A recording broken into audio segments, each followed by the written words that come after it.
Well, hello everyone. How are we doing tonight? Let me first reach out to our special guest, Alasia, a troubled green. Thank you so much for showing up tonight. How are you doing?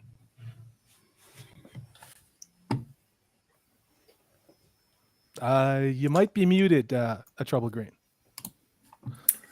I am good. Thank you so much for having me on. I deeply, deeply appreciate being here. Oh, no, it's great. I know you were working on a special project and you have a part 3 of it coming out next week. Why don't you go ahead and shout out your channel just so that people can find you and subscribe to you before we get deep into our conversation tonight? Yeah, so you can find me at Troubled Green. Sorry, I had a really weird echo that was going on, and I was like desperately trying to close tabs. But you can find me at Troubled Green pretty much everywhere on all social media. My Bookstagram is a Troubled Greens library, but Troubled Green is where you guys can find me, and hopefully I will be making more content soon. Bear with me. Okay. No, awesome. And our favorite purple Valkyrie, the Icelandic explorer, managed to survive not getting eaten by polar bears. She did not succumb to the fermented shark, and she didn't fall into a volcano. She's here tonight, but she does bear scars from her journey. She's a little under the weather. How are you doing tonight, Purple? I'm doing well, thank you guys. Yeah, it's great to be back. Missed you guys last week, but you had a fantastic show, and I'm really, really excited to get to chat with a Troubled Green tonight. We've been chatting in the chat, obviously, but this is the first time we've been on a stream together. Yeah, there was a lot of toxic femininity back there. It was just me and these two strong, independent women, and boy, they were definitely strong and independent. Ooh, boy, yeah, okay, maybe I did. Shh. Anyway, moving on to Mr. Maxfield Von Priestley, not Mr. Silky. How are you doing, Max? Don't even start. I thought I heard Silkies in there. We can talk Silkies all day long if we'd like to. Well, tell No. That for those of you who don't know, that is the quickest way to get Alasia out of your chat or your stream. So I will make sure we don't talk about that here. But thank you for having me on again, Salty. It's always a pleasure. Always great hanging out with everyone on the panel and everyone in chat. That was like a record show of viewers last week, and it was so cool to see everyone interacting and everything. So I am always excited to see what this show brings, with not just only what our topics of discussion bring, but what the chat brings, and that we're all able to like discuss. So always looking forward to it. Absolutely. Yeah, sorry, I was having some audio issues there for a moment as well. Sorry about that, you guys. Max, you had a great stream last night, and we're not going to get into it on the show because Max covered the topics really well. It was a discussion around something that a lot of people have been thinking about and talking about, of course, what happened in NCAA women's swimming. Now, Max, I want to applaud you for, I would say, carrying both sides of the argument in a completely genuine, open way. And I think there were some great things that you presented that were based in actual science, as opposed to the science, trademark, actual science, as well as, as well as just a lot of other topics. Not to mention that he also covered the new Punisher comic, which was really sweet. So go check that out.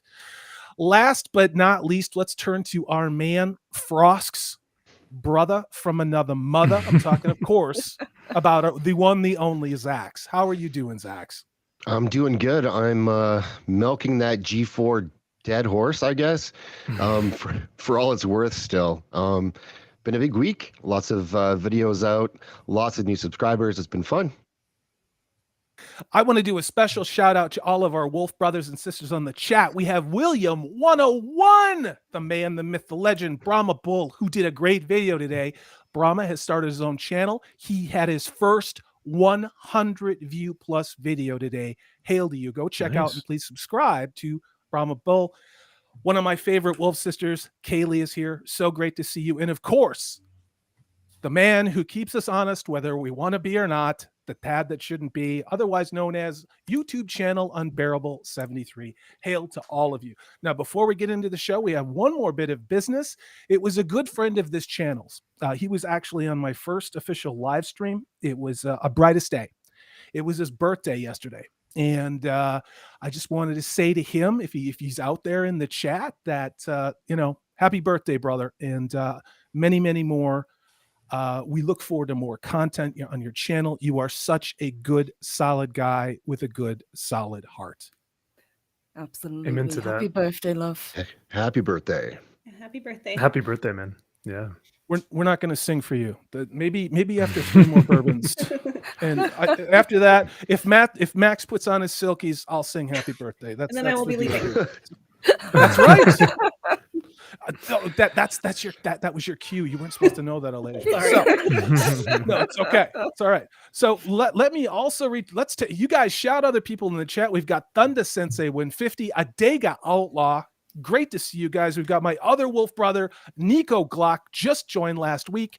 And wait a minute, I'm going to pull this one up. We got a super chat out of the gate. You guys are awesome. All right. Before we do this, you guys loved our Nick Cage segment so much. And Max, I think you left by the time that happened. I did, yeah. I have created a whole different category of Nick Cage super chat videos. So if you want a super chat and you want a Nick Cage crazy video in response, just put the initials NC, and I have 7 different ones that I've put together for you guys. So just wanted to throw that out there. In the meantime, Nico Glock with a $5 super chat. Hail to you, my wolf brother. I've got to start jumping around because this is a professional show. Also, we have new super chat video tonight. I'm going to give you this one, Nico.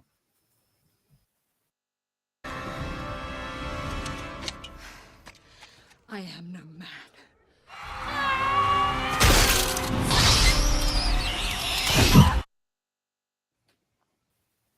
That was a good one. I had a lot of fun making that. And I'm pretty sure, Max, that wasn't one you did last night. I was trying to not step on your super chat videos, so I hope we're cool.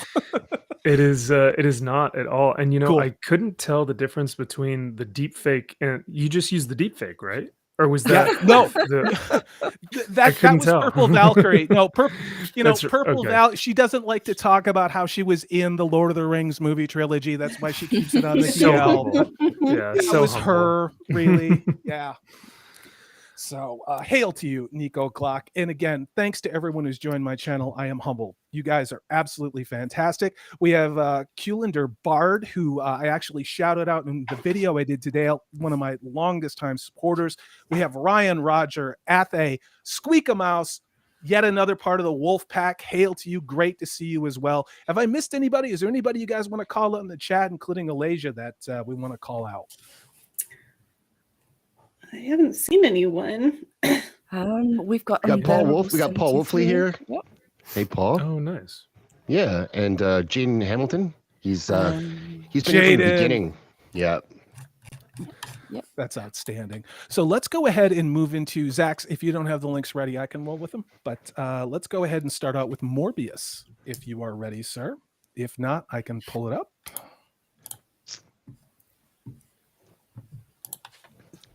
This is our weekly thing. It's like a Yeah, gimmick, this so. it is kind of a gimmick at this point. I got it. Okay. Okay. So, and I will do the thing. Now, this is a site that I don't normally go to, but because Purple is wise and all-knowing, we're going to it tonight because she has a wee bee in her bonnet about this. And Purple, I'm going to let you kind of take a little bit of the lead on this, and I'll navigate the article as you want me to. Yes, absolutely. So this is a film, obviously, that's been kind of in the wings for a while. I think it's fair to say everybody knows that Morbius has been delayed a few times now. It should have already been out. We've had a couple of trailers that I personally thought were actually pretty good. I'm not a huge fan of Jared Leto, but I was curious about the film. I thought if it's going to be on a similar level to the previous Spider-Man film that we've had, it's going to be at least a lot of fun. But there seems to be this trend at the moment where everybody thinks that it's going to be a terrible film. Now, for me, I think that this is a little bit of manufactured negativity. I think a lot of people have kind of forgotten that the film is coming out. April 1st, I believe, is the release date. It's already been released in Mexico. I think that's why some people have seen the film, but they are desperately trying to get this thing trending. And if they can't get it trending for positive reasons, that it's going to trend for negative reasons, damn it. Yeah, we were talking about this in the green room about how, and you guys in chat probably remember this too. It was about 6 months ago we started to see the initial Morbius teasers and things like that. And then it looked like we kind of got like a quasi trailer about maybe 3 to 4 months ago. And then it was just poof, it's gone, you know? And so I why do you think, and this is open to anybody, why do you think they opened it in Mexico and not here first? I mean, am I missing something? Not to be culturally insensitive, but am I missing something here? You know, I'll let you go, Purple. Yeah. Yeah, I'm not entirely sure why it was chosen there. I mean, usually it either opens in the US or it opens in the UK. But yeah. It's kind of weird, but we've had, as you can see in the article, some tweets that have popped up. People who've seen the film, journalists, are saying that it's boring, there's no consistency, that there were just a few good moments, but overall it's not worth watching. So I'm very curious as to why there's this sudden shift in feeling towards this film. Yeah, it's interesting because Morbius isn't one of those like really well-known characters. Like, granted, we had Guardians of the Galaxy that came out and no one knew about them. We're having Moon Knight, the new series, come out. No one really knows about Moon Knight. So I think they may be putting a lot of their money and effort into the name of Jared Leto, hoping that he can kind of promote this. But I think a lot of people are just kind of like, okay, another like, it's a vampire movie? Is it a superhero movie? Because they make him look like a superhero from the trailer, if I'm not wrong. I don't get villain from this at all. I get hero because he's trying to save people with this new way of, I believe he's like a scientist or a researcher or something, and he's trying to find out a way of how to cure people of a certain disease. And so he opens himself to this new idea of being, taken over by these bats or whatever. But I don't know. I think it may look just underwhelming to a lot of the normies. Yeah, I could agree with that. And I think that definitely pushing the film back from its initial release has hurt it. Yeah. I think had they, had a much closer release to the previous Spider-Man film, as we said, I think it could have ridden off the high of that, because Morbius is very closely associated with the Spider-Verse, and they were trying to tie it in with the Venom films as well. It was all supposed to be under that kind of umbrella. I think that what Max said is pretty true as well. It's not a well-known character, and Jared Leto is not the star people think he is in terms of bringing people to the theater. There's very few people who can open a movie, and he's not one of them. He's not a bad actor, nothing against him, but he's not. He doesn't sell movies. Yes, he's not the A-list star that they want him to be. Nope. Yeah. Let me get on these 2 super chats, because we have shots fired, and we have shots fired in super chats. So the first one is from my Wolfbrother. Hail to you, $5, says, hail chat, hail the panel, and hail Salty, hashtag cancel Jolly. And then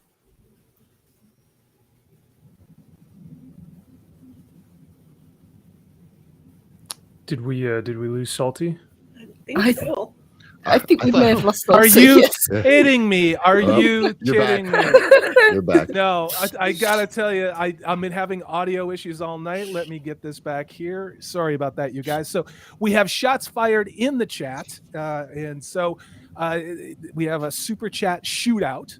It's from Nico Glock. Hail to you, my wolf brother. $5 says, hail chat, hail the panel, and hail salty. Hashtag cancel jolly. Let me go ahead and I'll tell you what, for that, I'm going to give you one of the new Nick Cage super chats just because I think this is appropriate. I really do. Here you go.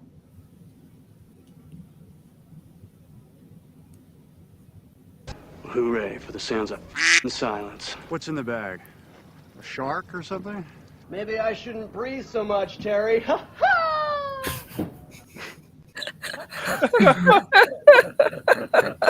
So just remember, psychopath. it's just doing all. I got 7 more clips like that. So if you want to super chat and you want to see the crazy stuff I put together for Nick Cage, just put NC in the super chat.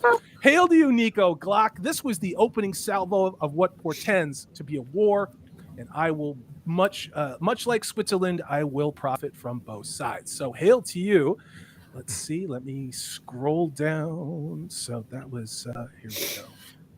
This is, and now again, returning the volley. This comes from Snowdub Live. This is a $2 super chat. It says, hail panel, hail chat, cancel Nico Glock. You guys don't have to stop. Keep going. And for that, for my good friend Snowdub, and I do mean that. He's a great guy. He is a fun dude to stream with. I'm gonna give you, and because this is in a different format, this is from the heart, Snowdub. Look, cop car. Long as I'm in here, you're just gonna sit out there, aren't you? How, in the name of Zeus's butthole, did you get out of your cell? So there you go. We got all kinds of Nick Cage madness for those of you who are interested in that type of thing. And hail again to Nico Glock. Hail to Snowdub. It's fantastic. No, this Morbius thing, I wasn't really interested. Then I was kind of interested, and then it just went under the radar. And I'm like, okay, are they going straight to streaming? But I mean, Purple. Did you read Morbius comic books? I mean, do you have an affinity for it, or do you have a soft spot in your heart for Jared Leto? I guess, what's your take on this before we move on? I mean, it's a character that I find interesting, but I only know him in association from being, a kind of anti-hero with Spider-Man. Somebody mentioned in the chat that that he was featured in the animated Spider-Man cartoon for the 90s, which I remember him from. Comic book-wise, I didn't really read him. Even though I like Spider-Man, I was more of a DC kind of comic book reader. But I just thought that it was interesting that they took this character. It's one that's a little bit lesser known, similar to what Marvel have done with Moon Knight. I thought that this was something that they could really kind of get into and expand upon. And I just thought, well, the trainers look good. I'm not a massive Jared Leto fan, but I'll give him the benefit of the doubt. He can act, certainly. I can say as a normie, I would absolutely not see this. No interest in things whatsoever. Okay. No. This is wonderful, and I'm going to go ahead and close out Morbius because I think we've wrung that sponge, a vampire sponge, for all the blood we're going to get from it. But Alasia, talk about as a normie who's not familiar with this. What's your impression? Why would you not see this? Not that I'm challenging you, but why? No, totally. It's not that it's for me, it's a deeply personal issue. I don't like seeing really intense films in theater. Like if I did see it, I would rent it, or I would wait for it to be on some sort of streaming, service. I don't like that level of intensity in the theater. It just makes me anxious. But I don't like Jared Leto. I just think there's something about him, like as a woman, like women have endowed like warning bells, and there's just something about Jared Leto that like really creeps me out. I just feel uncomfortable looking at him. I don't know why. I just do. He just looks like a weasel to me. So I would not, I don't purposely go out of my way to see him. I'm sure he's, Hollywood, by Hollywood standards, a decent human being, but but I just wouldn't see this because, again, I'm a normie, and Max knows this. I am not a comic person. I like books. but I'm used to the MCU now. Like I'm used to that kind of, and I know that they are cookie cutter now, and they have no variety whatsoever. But this to me would be personally too dark as a normie. And I would not associate that anything with the MCU. So yeah, they missed the mark on the normie one, because I was like, when the first trailer I saw, I was like, nope, I'm not seeing that. Paul Wolfley, hail to you, longtime channel supporter, says women and vampires. I would say that there's some accuracy to that, although our guest tonight does not prefer that type of thing. Vampires, but not that kind of vampire. Oh, okay. She prefers her vampires gothic, not lidotic. From medieval France. That's what I like. Fun random fact that Jared Leto has a bunker. Okay. Yeah. Okay. Like a Fallout, in Hollywood. type of. It's a bunker that they used to make military propaganda movies, and it was also a bomb shelter. And so he bought that property. It's in the Hollywood Hills. That's not weird at all. Not at all. I think totally normal. I think that's awesome. I would do that if I had the money. That was one of the places that Ronald Reagan filmed his propaganda movies. Dang. Whoa, interesting. Yeah, That's cool. So Facts. this is gonna shock you guys, but this comes from the Thad That Shouldn't Be. And for those of you who are new to the channel, this is our own portable Encyclopedia Britannica, and also the Guinness Book of World Records rolled into one. Now, he says, the character, and I'm assuming we're talking Morbius here, has been around for longer than I have been alive. His first appearance is, I think, in Amazing Spider-Man 100. Now, Max, whenever there's a comic thing, I'm going to turn to you. But, I mean, do you have any love of Morbius at all other than notionally? I mean, not that you need to be a lore expert, but Right. Yeah, the tab that shouldn't be is correct. I believe it was 101, 100 or 101, somewhere around there. But it was still during the age of like Kirby, Stan Lee. It was still during that age of, I think John Romita Jr. was actually drawing Morbius at the time that they were doing. It was like in between like 68 and like 120. Those issues was like when John Romita Jr. and Stan Lee and those guys were writing Spidey, which was, arguably some of his best stuff, but or Spidey's best stuff.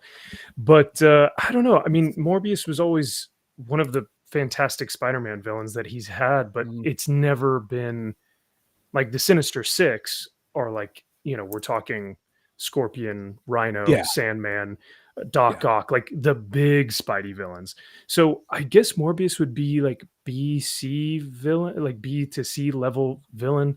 I guess it just depends on your interpretation of what you want out of an anti-villain, like, movie. Because you could also call Venom a villain or an anti-hero. But the way that he was written when he was first created was to be simply a villain, not an anti-hero, not a kind of, like he was just meant to be a horrid, evil thing. Boba Fett. Yeah.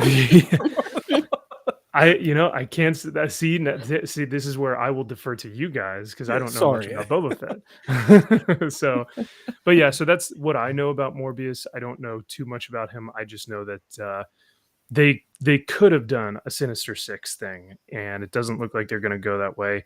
It looks like they're just trying to utilize another brand name actor and see if they can push a new character. I'm not sure. Mm-hmm. Yeah.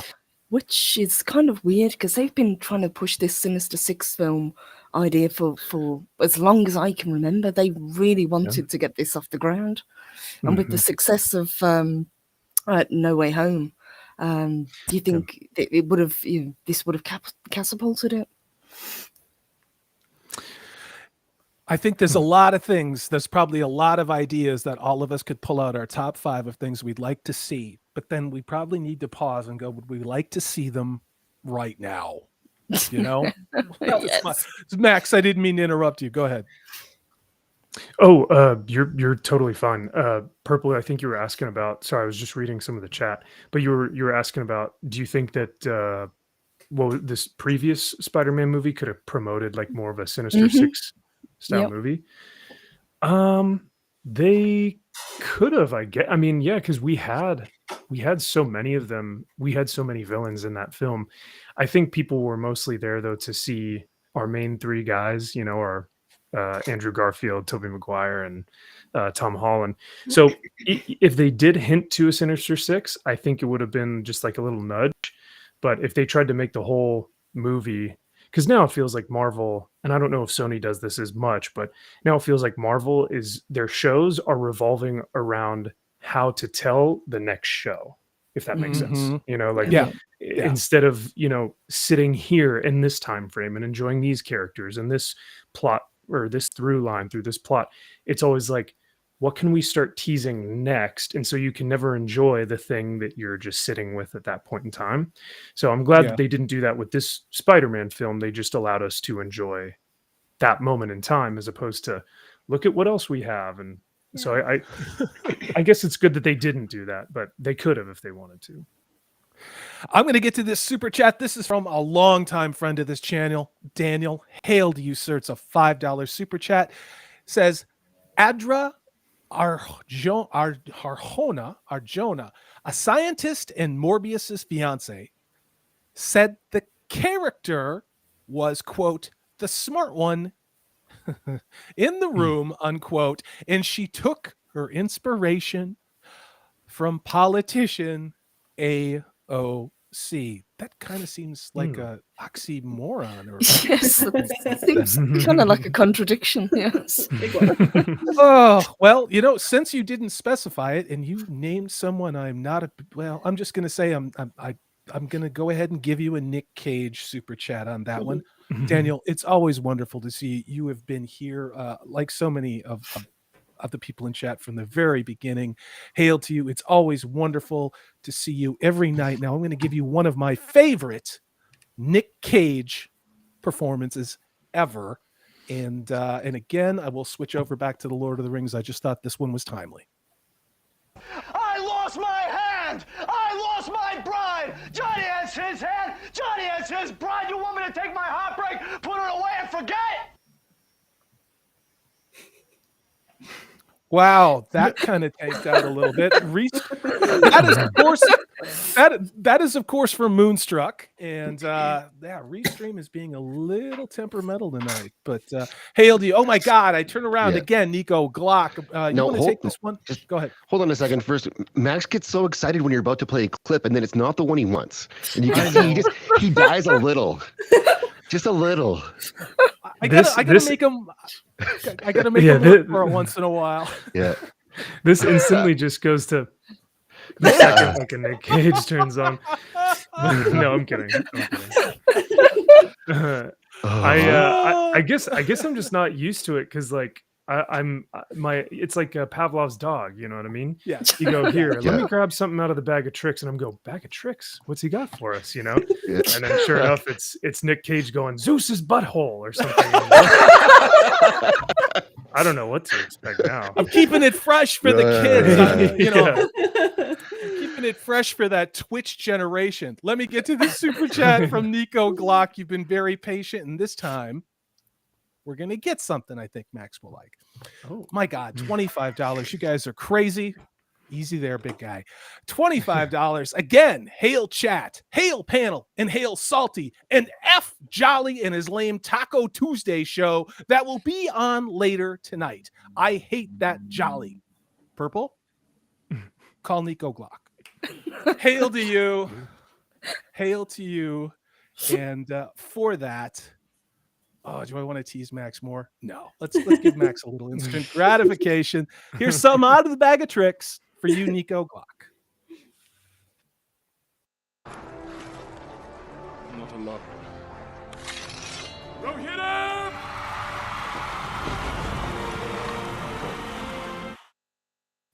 Oh man, what a great! My husband. Yeah, right. Feels so much better. I know. Yeah, I know. I was like doing a shot. Yep, that was a good one. Palate cleanser. Hail to you, Nico Glock. Oh, yeah, you know, Morbius, we've talked about it before, but there's just not a lot coming out from the MCU in this generation that I'm really excited about. So Punkwaddle throws us a comment, says, in context of Max's comment about, okay, this is English is his second language. In context of Max's comment about the next step, instead of being in the show they are on, the same people who would champion, air quotes, their truth, and the super chat just blew up on me, their truth are the same ones who championed being in the present. Now, did I read that and did that make sense? I'm not sure if that made sense or not. Zaxx, why don't you tell me what for you a think? penguin, you did pretty well. I think that's decent, right? You explain it to me, believe so. because you guys take it. What I'm getting, Punkwaddle, is what the same people that would be saying, we're speaking our truth and we want to live in the present. We want to live in the now. This is our society. This is our world. We need to take care of it, blah, blah, and kind of promote this activism mindset. The here and now, I'm assuming that's kind of what you're talking about, are the same people who are trying to promote the fans to think otherwise and to think of, no, don't think about now. We've got more content. Don't worry. We've got more stuff coming. We've got more characters and more blah, blah, blah. So just keep buying content, keep purchasing this and that. Is that kind of what you're saying, Punk? At least that's what I'm gathering from this. And correct me if you guys hear that incorrect. Sounds right to me. That's what I thought too. Yeah. I probably should have let you guys read that one, and I'm sorry I butchered it for you, Punkwaddle. So it is interesting, and I'm going to pop this one up. This we will get into during the Nick Cage portion of the show, but this is directed at you, Max, and you can answer this briefly, but we do have a whole segment around this. Hey, Max, you being a comic book guy, what do you think about Nicolas Cage? I'm going to say potentially playing Bizarro in a Superman movie. Hail to you, Daniel. Yeah, thank you for the question, Daniel. I'll just put this briefly because if we have a segment later, we'll hold it for that. I'll say I would prefer him much more as Bizarro than I would Ghost Rider, like 100%. So Yeah, I agree. Yep. Has anybody heard anything? And I know we talked about this probably on a show a couple of weeks ago, that Norman Reedus was potentially in talks to be Ghost Rider, but at the same point, there was also a young woman, a diverse young woman, who was also in talks to be Ghost Rider. So I just I don't know. Can we just have one comic book character that maybe stays their original gender? Oh my God, William 101. Inside Baseball, William 101 was my very first channel member. No, he was my second channel member, actually. And he has been with me from the beginning when I was doing Wheel of Time videos, getting beaten like a rented mule by the shills from Amazon for my Wheel of Time speaking truth to power. He was there in my comments section. You guys, I am so humbled. It's a $50 super chat. Says, and see Nick Cage, because why the hell not? So hail to you. He says, hail all and keep up the good work. William 101, thank you. It's so great to see you guys here in chat. I hope you look forward to Tuesday nights as much as I look forward to seeing you here. Hail to you all. And I need to, because this is in a different place on Restream, I need to vamp a little bit and then not try and boomer it while I do that. So you might just get double the Nick Cage for that, because once again, William 101 is a producer on tonight's show. I'm like a prickly pear. On any other day, that might seem strange. Am I getting through to you? Over. Nice. That's good. Love it. I mean, It's you go ahead, man. yeah. So is it the right? Because is it the script that allows him to portray these characters as just absolute psychopaths, or is it his portrayal of the lines? Because I'm trying to think of from a screenwriter giving it to a producer, and then the producer going oh, but this is Nick Cage material. I don't know how that process works, and then it ends up. Well, he wasn't crazy in National Treasure. I love that movie. True. That's true. Yeah, absolutely. Well, okay, so one movie out of 200, he's not batshit crazy. True. But I mean, I don't know. I mean, this guy isn't he the cousin of Francis Ford Coppola? And he actually changed his name because I thought it was Coppola too. Go ahead. He is, yeah, he's part of the Coppola family. Well, Yeah. And so go ahead. No director has ever said, "Give me more," to Nick Cage. Yeah. Stop holding back, Nick. We really want you to emote on this one. Speaking about not holding back, you guys asked for it last week. Here it is. This one goes to William 101 just for that big old super chat. Oh, no, not the bees! Not the bees! Ah! Just the worst. Oh my god.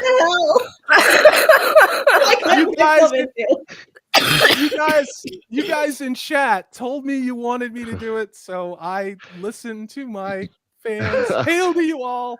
You had to do it. I had to do it. This is from Snowdub Live. We have more shots fired. It's like we're in a former Soviet state today. So $2 super chat says, Puff says his, oh, wait a minute. That Purple, this might be directed at you. Says Puff says his girlfriend will not be calling Nico.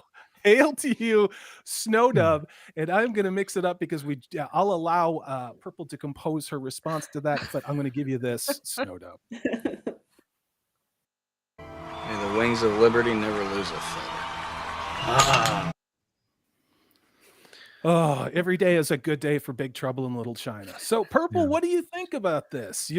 Once again, I am in the middle of this lover's triangle. I'm trying to have a show. Last time I checked, it doesn't say Maury Povich over my freaking YouTube channel. What's going on here? Well, let me just say hi, Puff. Miss you. Ooh. Wow, Purple is trouble. Need a minute. Spicy things. I need a minute. We've got Brian's Gate says Cage's last movie, Pig, Prisoners of Ghostland, and Willy's Wonder World were surprisingly entertaining. And we talked about that. Max, this was after you split last week. We talked about Nick Cage quite a bit, which is where this madness has all come from. But have you seen any of those movies? Pig, Willy's Wonderland, and of course the other one at all? I saw Pig and Willy's Wonderland. I thought Pig was actually very well done. It was just like, I swear the director must have just been like, dude, seriously, like, don't do anything. Like, just what you've been taught to do or what you think you do, don't do that. Just go back to your acting credentials. Because I thought it was good. But Willy's Wonderland was one of the worst things it gave me like I felt sick afterwards because really? It was constant, like the camera movements and the colors were awful. The set design was terrible. There was no plot to it. It didn't make sense. Like Nick Cage is like 2 words. I thought it was awful. So hot take, but yeah, I really did not like it. Has anyone, Purple, have you seen that? Alasia, have you seen that movie? I have. I actually liked Willy's Wonderland. I thought it was quite funny for what it was. I know it's basically just a Five Nights at Freddy's. They got in there first before Five Nights at Freddy's did their film, which I thought was hilarious. Okay. But Color Out of Space as well, which is a take on Lovecraft, was a great film that Cage was into, which I really recommend. Mm-hmm. Okay, I'm going to check that one out. You said Lovecraft, and it was like my inner 15-year-old boy just went, ooh, Lovecraft. So thanks for that rep. What about you, Alasia? Have you seen any of those crazy Nick Cage movies? Okay. No, the only so I know that I saw Ghost Rider at one point because my brother would have had that on, and I do remember being slightly nauseous, being like, why the hell is this guy writing? I didn't get it, and I was weirded out. The only other thing that I've seen Nick Cage in is this, it's like a spin on It's a Wonderful Life. He is the big shot lawyer, and then like an angel sends it back to the woman he should have married, and he has kids, and it's a really sweet, like, Hallmark. I'm not usually one for those kind of movies, but I saw it when I was younger, and I remember it being really sweet and really endearing and had a lot of good family values in it. So that's the only other thing I can think of I've seen Nick Cage in. Mm-hmm. So it's a chick flick. So, yes, it is. And I know what you're talking about too. Tia Leon was in that because that's what it's called. I might have had an on and off thing with her. I'm just not saying I did. I'm just saying maybe I did. Had a thing. was a thing. Speaking, the Thad that shouldn't be. This $2 super chat says, here's two for subject cage to the bees again. You guys, here you go. Oh, no, not the bees! Not the bees! Ah! I might have to put a bees limit. Max is just This might dying. be a 3 bee limit. Guys, we need some Could you adult imagine? supervision in chat. Could you imagine doing that, going through that and narrating it as it happens to you? I watched The Last Jedi. Does that count? Sort of. Close. Since we are talking Nicolas Cage, is anybody else excited about the new film that's coming up where he basically plays himself, The Unbearable Weight of Massive Talent? Because I'm really looking forward to it. It looks I've not heard I'll about see it. I've never heard of it. Yeah, we actually had that link pulled up last week, but I should have pulled it up this week. We didn't get to it. I actually pulled up the thing about him wanting to be in the DCEU. But Yes. what do you guys know about that? What is the unbearable? What is it? Weight of talent or something? What do you know about it, Purple? Yes, The Unbearable Weight of Massive Talent. Basically, from what I can tell, it's Nicolas Cage playing Nicolas Cage. He's basically hired by this really rich guy who is played by Pedro Pascal, and he wants him to reenact all of his most famous roles for like a private birthday party. He's this mega wealthy, massive fan of Nick Cage, and it just all kind of spirals out of control. It looks ridiculous, but it's got 100% on Rotten Tomatoes at the moment. Oh wow. That's more information than I knew about that movie. Purple, you might have just convinced me to go see it. So if I hate it, I'm going to blame you, but thank you for the information. Oh, whoa, here we go. Daniel is back in the fight. Just for $2 says, color out of space's color scheme is purple. Hell yes. That's what I'm talking about. Now, what can I'm going to give Daniel, I'm giving you a brand new super chat video tonight. Here you go.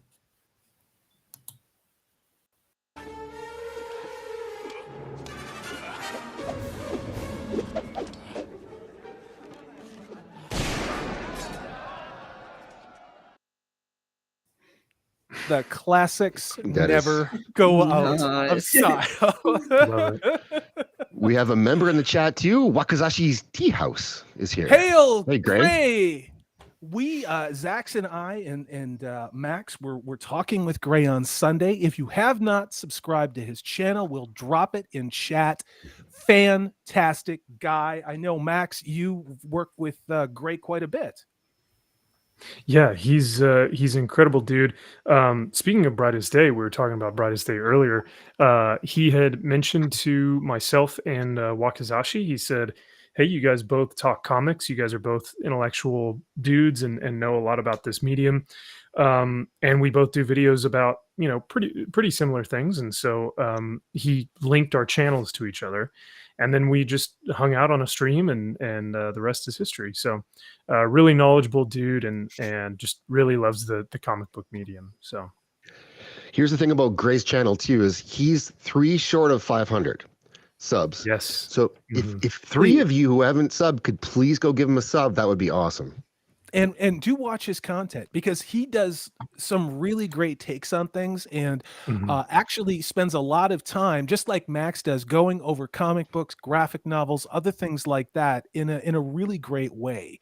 So please go check out our good friend Wakazishi's Tea House. No. Cimmerillion's Tea House. Shut up. You're getting further away. Okay. Which, yeah. By the way, if you guys do check out Gray's content, you'll also notice that it comes out maybe a bit like a day early, because he's in Japan.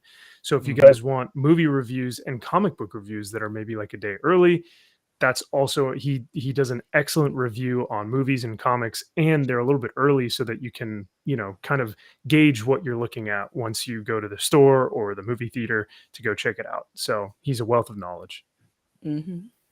and a cool dude, so which makes it even better. So we end up circling back to the Nicolas Cage question yet again. 6 degrees of Nick Cage. I know it's not Kevin Bacon, it's Nick freaking Cage, by which that is the axis upon which Hollywood turns. Before we get into it, Silverlock, it's great to see you again. Thank you so much for being here. This is a $9.99 super chat. You guys are lighting it up tonight. Really, thank you so much. Says, can't stay too long, so I want to recommend a movie that turned out to be like a Lovecraft story, is The Empty Man. Horribly misadvertised. The Empty Man. Has anybody seen that movie? No. No, but I've I'll not, check it no. out. Yeah. Silverlock, throw some. I know you have to go, but throw something. Either hit me on Twitter or something else like that, because this is something, or drop it in chat. We'd love to find out more about that movie again. And I'll just kick this out to let's do this. Let's go around the world on this. How many people on this panel love H.P. Lovecraft? Love that whole vibe. Let's go ahead and start with Alasia.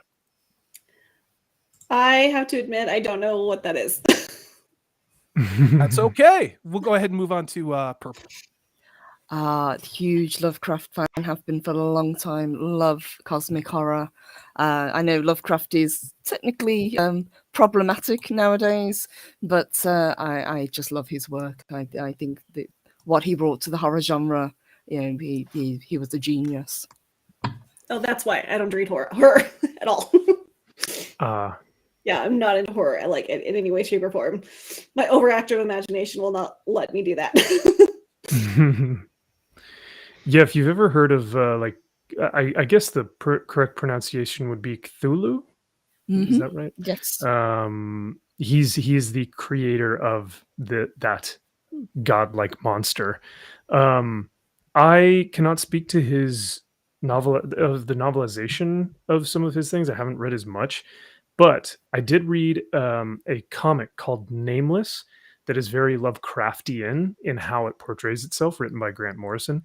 So if you guys like cosmic horror and cosmic entities, Nameless is creepy and psychologically like an absolute mindfuck. You will not know what happened afterwards. And that's kind of why I love it. So yeah, if you like H.P. Lovecraft, you will love Nameless, which is a really cool comic book. Also, there's a great movie out there called The Void and Annihilation, I believe it is. Annihilation was with Amy Adams, I believe. Same type of Lovecraftian feel, really visceral. Oh yeah. It was the same actress that's going to be Thor now, who I'm blanking intentionally. Yeah. Oh yes, yeah. Natalie Portman. Yeah, sorry, Natalie Portman. thank you. Yes, the one that can't hold up the hammer. Mjolnir? Anyway, Yeah. yes, Mjolnir. There's lots of love for Lovecraft in the chat. Yeah, dude, I remember because I'm old, as everyone keeps telling me. I remember reading the H.P. Lovecraft paperbacks as a kid, and they were the type of thing, because I grew up in a really religious family. I had to hide, and because that's, anyway. I've told that story before, but no, they were fascinating, and it's a next level gothic horror experience, and it's not for everybody, but boy, it is some darn scary stuff. And I did pull up Silverlock, the movie that you're talking about. It appears that this is actually on HBO Max, so you guys check this thing out, at least watch the trailer. I seem to remember this being advertised, and it didn't look at all like something Lovecraftian at all. So hail to you, Silverlock.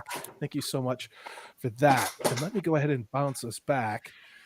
So this Nick Cage thing, and this goes back to chat is not being cooperative, so bear with me 1 minute while I boomer everything. There we go. So I saw this and I thought this was fascinating. So Egghead, Nick Cage being Egghead. So Max, is this the first time you've seen this sort of statement? I mean, go ahead. It is actually.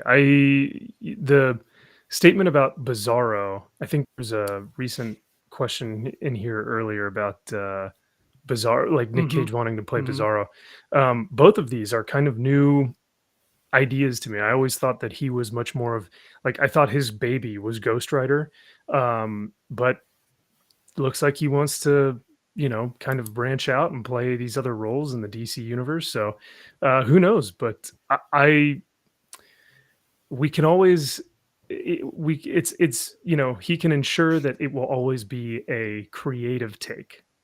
And the creative term is very I'm using it very very liberally. No, but very accurately too. And I don't mean to disrupt Yes. your flow, but I No, that's it. shortchanged Silverlock on a Oh. clip. This is from the Bag of Tricks. This is a Max favorite. Here you go. Ooh. We travel light. That is handsome walk. Drink. Yeah. Excellent. Excellent. So yeah, it's you know, we've heard Nicolas Cage. I remember hearing about Nicolas Cage potentially being in a Superman movie back in the early 90s. And then it just didn't come to fruition. And then in the last 6 months, I heard that's in one of the, I don't know if it was going to be Marvel or DC. And yes, I know Superman is a DC character. There was the potential that maybe we were going to see in a multiverse Nick Cage as Superman. Mhm. To try and Mm. circle back around with that. Now, you know, I think he would make a great villain. I mean, the question is will he be a great Batman villain who happens to be Nick Cage, or will it just be Nick Cage trying to be a Batman villain? You guys know what I mean on that one? Yeah. Yes. 100%, Well, yeah. he's got big shoes to fill if he was going to be Egghead, because obviously that was the late great Vincent Price who played that character. I did see people talking on Twitter saying that maybe he could play this version of the Scarecrow, but everybody gets kind of taken over by the Scarecrow's gas, so they see Yeah. all the other villains but played by Nick Cage.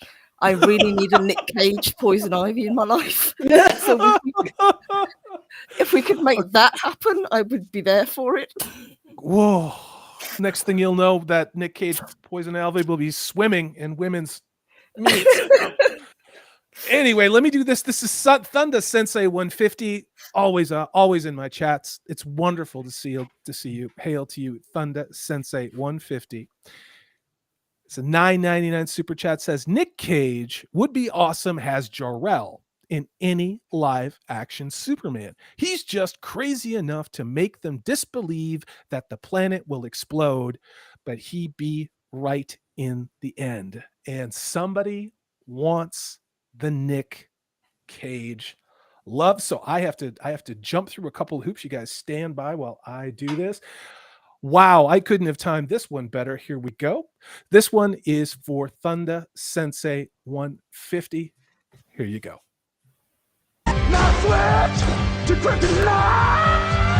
Don't treat women like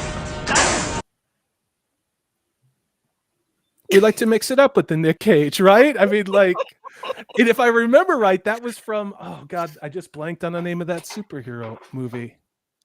Oh God, it was a kid's, you guys know what I'm Kick-Ass. talking about? Thank you. I knew it was one of those involving the word ass, but yes, didn't remember which one. No, it's true. I would have liked to have seen Nick Cage do a take on Superman in the drug-fueled 90s when they were making movies like Armageddon. What do you think about that, Max, as a Superman aficionado? There's a great documentary called Whatever Happened to the, and I'm going to butcher the name because I don't remember it, but it was something like Whatever Happened to the film of Superman for Tomorrow or something like that, because they basically document what happened with why this film dropped out. So I will kind of refer everyone there because I don't know all the details. But yeah, some of the writing, some of the decisions that were being made, because Kevin Smith was to write and I believe direct, I'm not sure, but the companies kept suppressing his ideas with okay, Superman can't fly, we don't want him to fly. we want him to fight a giant spider in the end. That's going to be the big villain. You know, so like all these things, like they didn't want his cape. Yes, thank you, Joe. Joe Corallo in the chat. Everyone go check him out. Famous comic writer and editor. He says, "The Death of Superman Lives. What Happened?" That is the documentary. Go check it out. But yeah, some of the committee ideas were very odd, very strange. They had like an exoskeleton light up suit, all kinds of crazy stuff that just kind of made you go, this would have been wild. You know, it would have been an acid trip of a Superman film, that's for sure. So. Yes, and incidentally, that giant spider idea got kept, and it was used in the Wild Wild West film that absolutely tanked. Oh no, right. is that where that came from? Oh my god. Wow, that's a is so stream funny. killer Oh just my talking God, about yeah. that movie. I saw that in the theater, and Me I'm too. a huge Kenneth Branagh fan. I am. I mean, he's a brilliant director, and his Shakespeare is some of the finest stuff out there. It really is. Yeah. Really. See, you know what I'm talking? Yes, yes.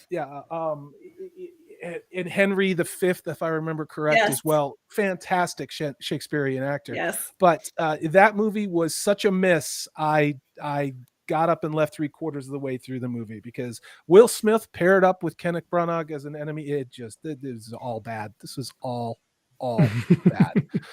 But let's go ahead. Let's get to something that potentially is good. And hail to you, Joe Corallo. It's Max speaks very highly of you. I'm honored to have you in my chat. Thank you, sir. But we get some of the backstory as to Egghead for those people who may not be deep into the lore of Batman. This is a special kind of a character. Let's kind of be honest. And I'm gonna bounce you out, chat, while we take a look at this. But this is a character that was created for that crazy Batman show that was in '66, and of course it was played over the top, just in the same way that Cesar Romero did Joker. And the Penguin was, of course, done by Burgess Meredith, completely over the top. Vincent Price did the same thing in this performance. Now, I'm going to open this up to Purple, Max, Zaxx. You guys, give me your impressions about this. We started to talk about it, but do we think that this could be something good for Nick Cage?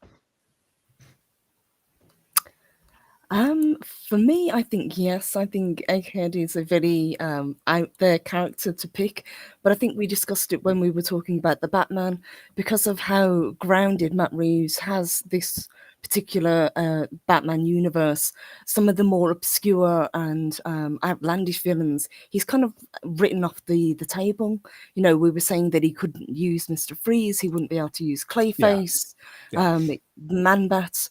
You know, all of these characters that he would not be able to bring into this very grounded, very gritty Gotham that he's created, but a very sinister version of Egghead. Like, well, I can't say like what they did with the Riddler because I hated what they did with Riddler, but yeah, I could see it happening. Interesting. Yeah, I'm sorry about that. I kind of was bouncing around things, and I'm going to go ahead and did you guys have anything else to add on Nick Cage? I mean, is there anything else? Is there any movie or any franchise? Let's close it out with that. Is there a franchise out there? Star Wars. Okay, here's a trippy one. Star Trek. Any other franchise where you could see Nick Cage going in it, or something that would be like, you know what? This could change everything if you had wackadoodle Nick Cage in this thing. Because I would love to see Nick Cage, honestly. I think I'd love to see him in the 5th wave MCU. After all of this 4th wave stuff comes out, I would like to see Nick Cage potentially as some type of Old Norse baddie. You know what I mean? And just deep lore stuff. And obviously Max would know who that would be. But Max, is there anybody that you could see him playing as far as either a hero or an anti-hero or a villain in a character that the MCU, maybe in the next wave, if Marvel Studios survives this, that you could see him playing? No one really comes to mind. All I would say is that, you know, I haven't watched too many Nick Cage films to where I really can get an understanding of his acting abilities or whatnot.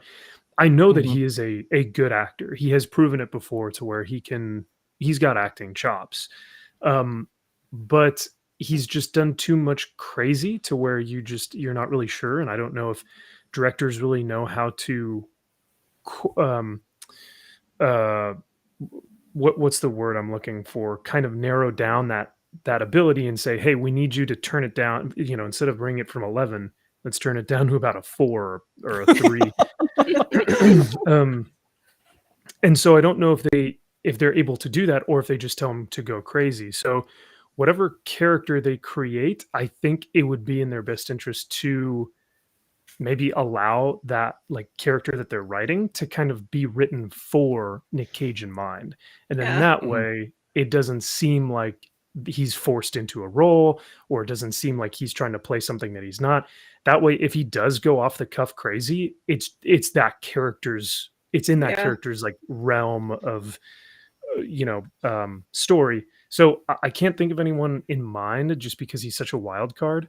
But I would have to say, if they do write it, it would have to be written for him, I guess. I've got one. First, Lyle Hammock's in the house. Hey, Lyle. Yep, Nice. good. He misses Hammock, baby Hammock. I want to see Nick Cage as Palpatine. How fun would that be? Oh no! Don't say that. Wait a minute. It would be Ray's dad. So that would make total sense. It would. Nick Cage is Ray Skywalker's dad. That would actually explain Disney Star Wars to me. I'm There you not go. gonna lie. That would be hilarious. Oh, If that was the case, you could teach her how to emote. I don't know what you do with a block of wood other than I don't know. Between that and Mikey Spock and Kurtzman truck, I don't know who's the bigger plank of wood. Max, you get hit by this all the time. Jaden Hamilton, he's always on my channel. He was in your stream last night, if I remember correctly. He's looking for a couple easy picks for a Superman newbie like him, and then we'll move into Doctor Who after that.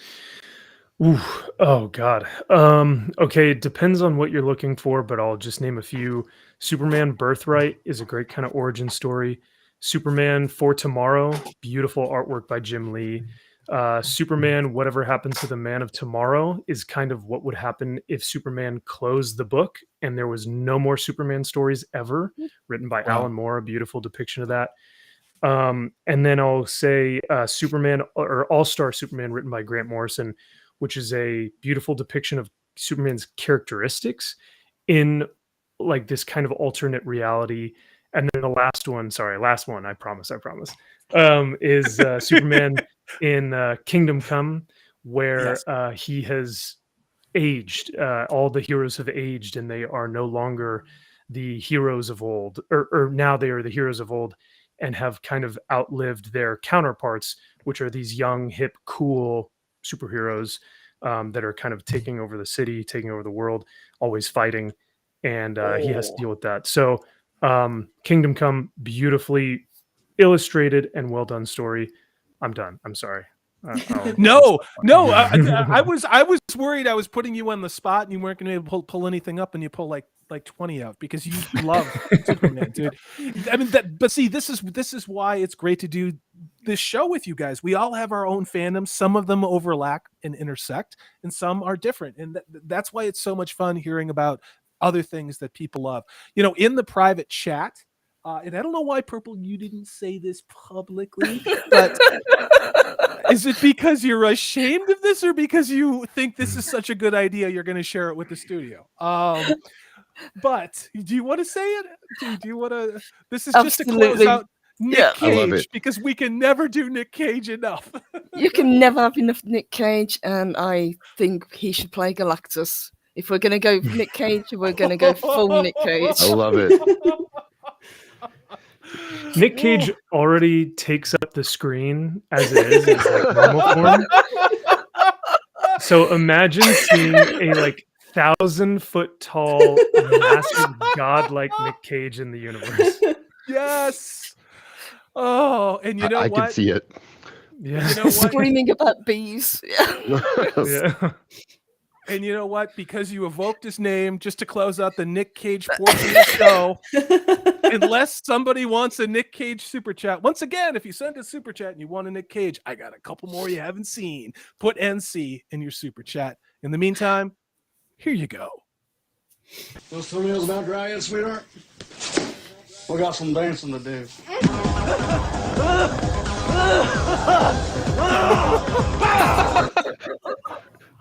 I don't think we'll ever be able to watch National Treasure ever again now. I'm cutting these things together on my laptop and I'm dying, and my dog is looking at me like, what the hell is wrong with you? And I'm like, it's Nick Cage. And it's just great that you all had the same reaction that I did. Oh my God, I turn around. Nico Glock, thank you so much. Is a $5 super chat. I've said it before. Nick Cage is Kramer. Hail to you. Because you didn't specify it, I'm going to do a little palate cleanser. Not to say that drinking Nick Cage clips all night long isn't fun, but sometimes you got to swap out. So let's go ahead and do this one. All we have to decide is what to do with the time that is given to us. There are other forces at work in this world, Frodo, besides the will of evil. Every day, that speech, and then the speech that Bilbo, on some rough days, that speech about feeling like too little butter scraped across too much bread. Some days feel like that too. But man, a lot of answers to life can somewhat be found in the writings of Tolkien, not the least of which were brilliantly translated by Peter Jackson to the screen. So hail to you, Nico Glock. Thank you so much for that super chat. Speaking of things not being brilliantly translated to the small screen, I've talked about my fandom in Doctor Who. I don't do any Doctor Who videos on my channel, and that's something that I wish I would do. But I don't want to sit on my channel and just trash everything that comes along.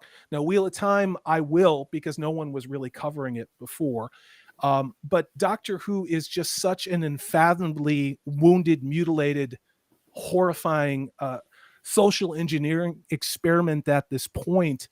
I couldn't sit through a minute of it, and I just can't. Now, Max, I know how you feel. You're not a big Doctor Who fan. Same thing with Zaxx. So that leaves Purple and Alasia. So you guys, how is your Doctor Who fandom? Let's go ahead and start with Purple. Who is your doctor? And I guess, how have you felt about where do you think things went off the rails with this Purple? To be honest, I've always been a kind of casual Doctor Who fan. I know a lot of people, Doctor Who is it's their main fandom. They absolutely love it, and rightly so. This was up until we had Jodie, the BBC's flagship sci-fi show. It's been going for over 50 years. And we've had so many different iterations of the Doctor, all of them different, all of them played by brilliant character actors, which is the key for the Doctor. You have to have a character actor to play him. But yes, now we've got the news or rumor that Hugh Grant is possibly going to be the next Doctor to take over when Jodie leaves, which is interesting, I guess. People were very interested and very excited when Russell T Davies said he will be back taking control in time for the 60th anniversary, which is next year. I think fans definitely just want Jodie out of the picture. She hasn't been the ambassador or the exciting character that the BBC probably hoped that she would be. I think that's being as polite as possible. She's been the angel of death, Purple. Just say it like it is. Yeah, she killed the franchise. She did. Yeah. I mean, honestly, let me, and I don't mean to interrupt. I'm sorry. Lyle Hammock. Someone's getting a night out with his bride tonight. He can't stay long. $10. You didn't have to do that, Lyle. Just should have told us it was your anniversary. Happy anniversary, Lyle. New daddy, Lyle Hammock, and his lovely bride. He gave his daughter Stephanie. he told us last week in the live stream a Tolkien nickname. And if I remember right, and Zaxx, keep me honest, it was Calamane. I believe it was Calamane, Lyle. I do remember some things. I think that's right. Yeah. So anyway, he's going out to dinner. I think this is probably their first night out since they've had a new baby. Hail to you, Lyle. We love having you in the chat. All our best to Mrs. Hammock, to little Stephanie. Says, hail all. I can't stay tonight. I'm actually taking my wife to dinner as it is our 10-year wedding anniversary. Happy anniversary. Congratulations. Oh my God. I just wanted to say thank you all for your amazing content to all in this fellowship. Lyle, that's probably one of the most moving super chats I've ever gotten. And I want to say thank you. Thank you for being here. Thank you for becoming our friend. You, sir, are a great person, and you're going to be a great dad. And hail to Mrs. Hammock. Don't murder him for all the super chats. This one is for you, Lyle. May the wings of liberty never lose a feather. Oh, hail the Lyle Hammock. Happy anniversary to you and Mrs. Hammock. Outstanding. Yeah, So- thank you, Lyle. I've only been on the show for a few weeks now, but every single time I've seen you in the chat, brother. So thank you for being here, always supporting us. And Mrs. Hammock and Little Hammock are just as fantastic. So thank you guys for being here. We got the Underground in the chat. He's joined us. Son of Joxer's here. And we have a Wolfbrother Resurrection 117. He's here as well in the chat. And Clobbering Times is it is a visit. Yeah. We got everybody. Good old Hail to Clubby. my wolf. Hail to my Wolfbrother Resurrection 117. Thank you again, Lyle. Happy anniversary. Go have fun with Mrs. Hammock. So yeah, Hugh Grant. And I didn't mean to cut you off, Purple. Elijah, where are you at with your fandom? Just to sort of tag team with what Purple was saying. Are you a big Doctor Who fan? Yes, no, maybe. Yeah, I was. Back in my early 20s, Doctor Who kind of got me through a low point in my life, and David Tennant will always be my doctor. 10 is my doctor. Like, no one will ever come close to his performance.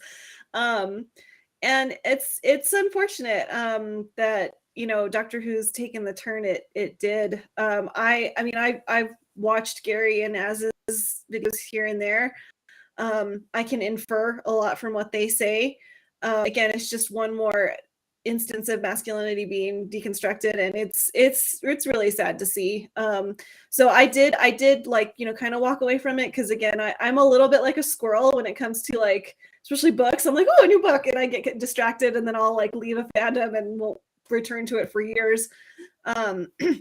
So I am casual, but it does hurt my heart to see what's become of it, because again, as a historian and I deal a lot with cultural history, to see something that is so ingrained in a nation's culture and its identity, to be deconstructed like that it was really heartbreaking. So I feel for all the Doctor Who fans out there, because it's been sad to watch. Yeah, I would agree. And if you don't mind, I want to piggyback off of what both Elijah and Purple said. And you know, for those who haven't heard my Doctor Who story, I'll give it to you again. I found Doctor Who in 1982 when I was 12 years old. Tom Baker is my doctor, much just like the son of Joxter. I wrote it through. I thought Peter Davidson was pretty good. Then, of course, the BBC cut the funding. It went on hiatus. Loved Tennant. Loved Matt Smith. Kind of went off the rails, in my opinion, when they got to Capaldi. But it wasn't because it was Capaldi. It was because the writing went down the toilet. Mm-hmm. And as we've seen by what we've gotten with that woman who plays Doctor Who, it doesn't resemble Doctor Who. It doesn't have the tone. It's not the character. It doesn't have the values. It doesn't have the hope, the joy, or the intensity in any way, much like Elijah said. And I think deconstruction is one thing. This thing had a grenade rolled under it, and it is splattered all over the walls. And it doesn't resemble the franchise anymore as far as I'm concerned. So here's the question. What do we think about, given what we all know, I think is probably a universal perspective on what is now called Doctor Who on the BBC. What do we think, Hugh Grant? Do we think that this is a viable option? It's open to anybody. What do we think? For me, to be honest, I would rather see the show itself go on another hiatus for at least 5 years to heal from the damage that's been done to it. Reading this article, they're not just talking about the possibility of Hugh Grant, but the idea that it's going to be a Marvel-like production, building franchises around the Doctor and other key characters, which I think sounds absolutely terrible, Horrifying. to be honest. It's horrifying. It's absolutely horrifying. And in the chat before this, with Q-Linder Bard, and I'll just read this one though.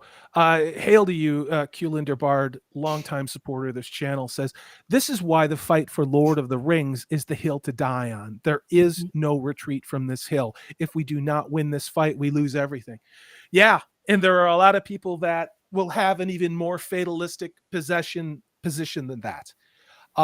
I would like to offer hope on this channel, but I think the first step to hope is to understanding the reality of what we're in. Step one, buy physical media, buy the books. Don't just have it on e-reader. Buy the DVDs, buy the Blu-rays. Do not trust these streaming services not to remove or edit problematic content or content that may not agree with, say, someone like Amazon who just bought MGM and The Hobbit and can literally take away what we know to be James Bond, a whole bunch of other classic characters, remove problematic Westerns because of the depiction of certain characters, or literally erase The Hobbit and what we know to be The Hobbit and make it into their own because they own it now. It's theirs. They bought it, So I think Doctor Who is, a lot of people are black-pilled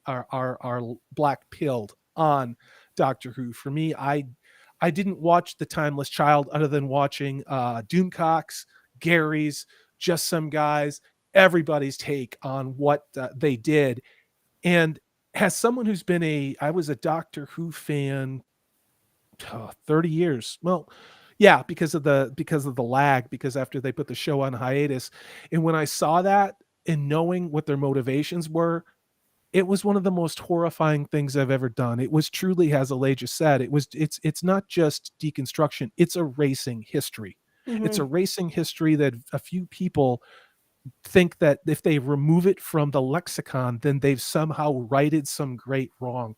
Yeah. And I think that that's utter insanity. Let me get to this one. This is from my wolf sister. It's Courtney's Fellowship of Oddballs.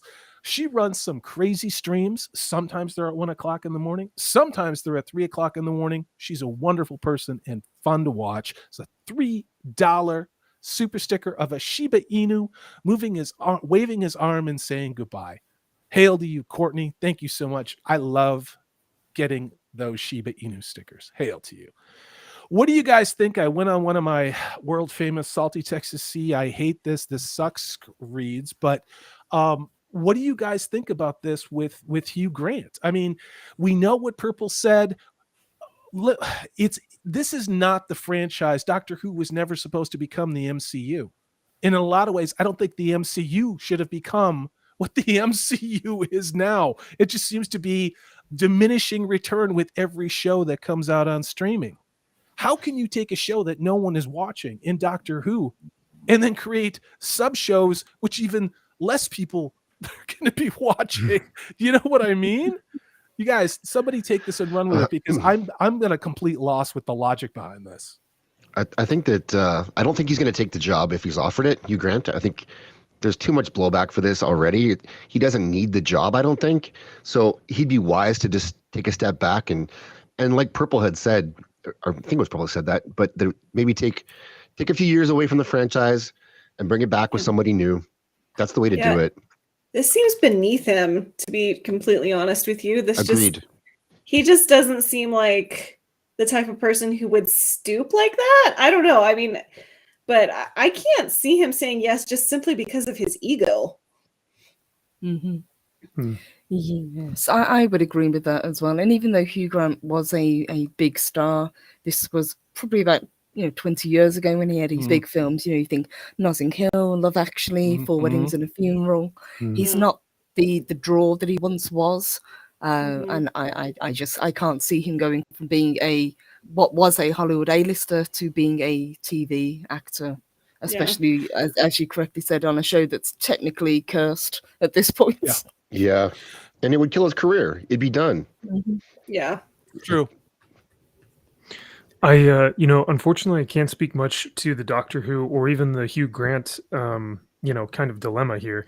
But I can say, from a Marvel perspective, I agree wholly with Purple, with Salty, Zaxx, Alasia.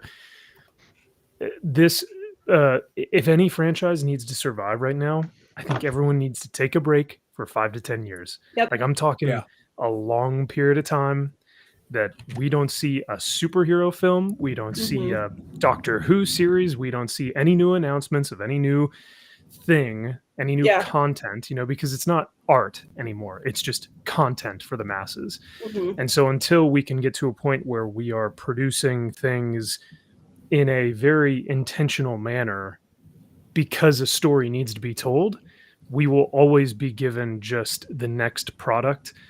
So in that regard, I will speak to that. And just basically, I think all of these franchises could use a good 5 to 10 years of a nice little retreat and then come back, and they would Very be nice totally revived.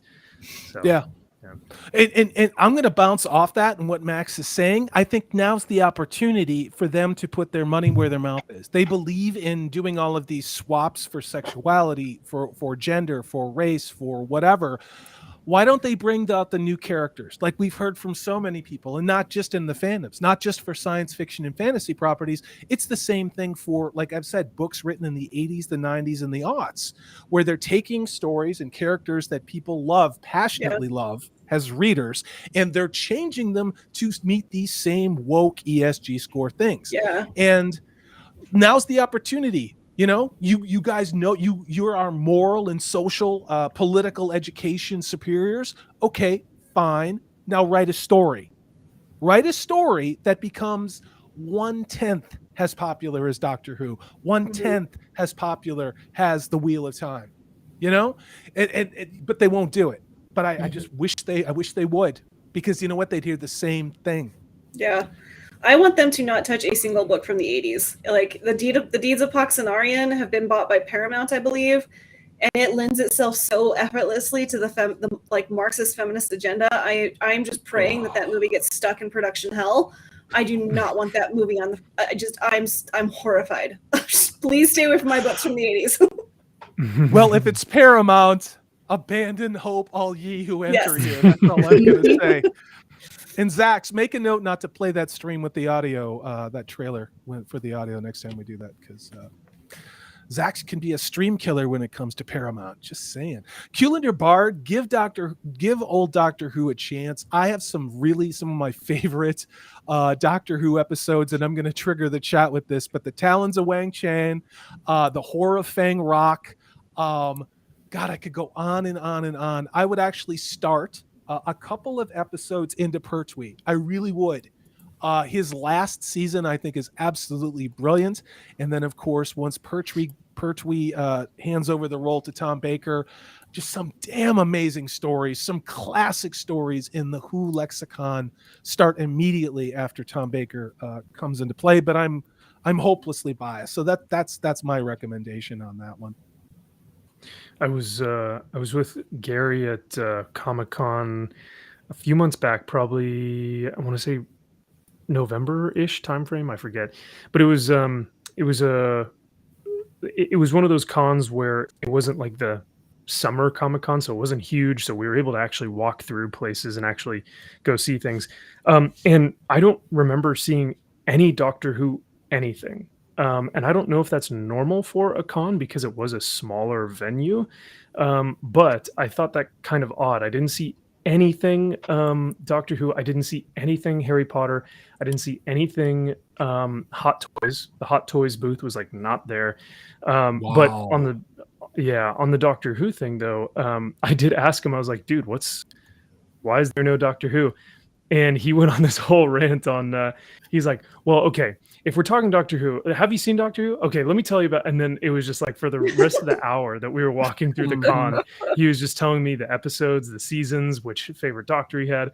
So, I mean, this is a franchise that has the fandom that could go the distance, you know? Yeah.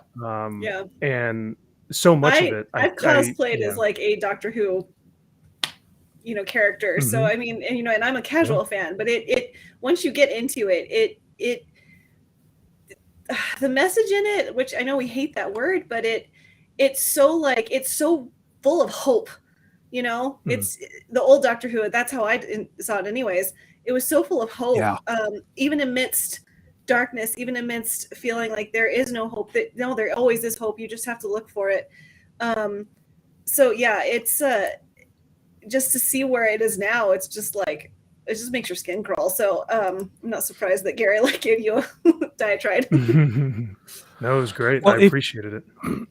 Yeah, I mean, if you get into somebody who, you know, I say this all the time, back when we only had 3 or 4 channels on the television, that was it.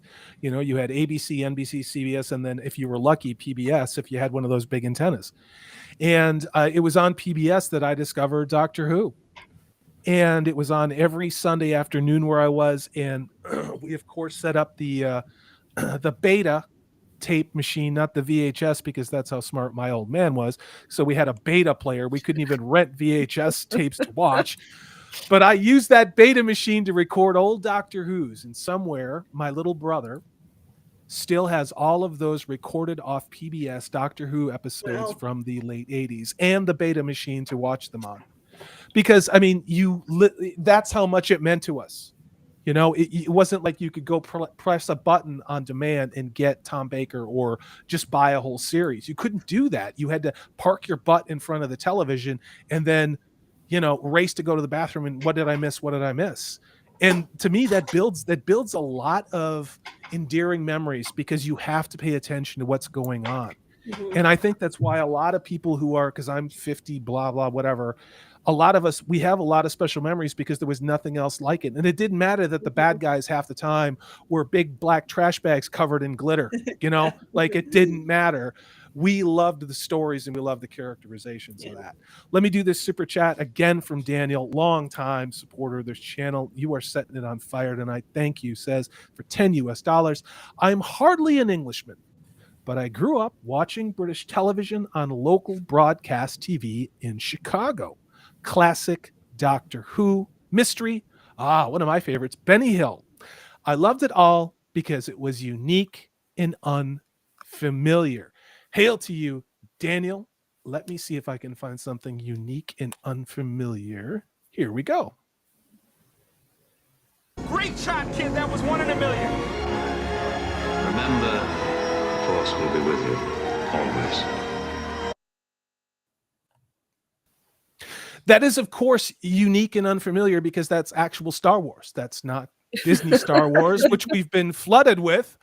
That's good Star Wars. So now I think we have to consider that a rarity and unique. But hail to you, Daniel. So, yeah, and I'm going to kick this out to Alasia, everybody in the chat.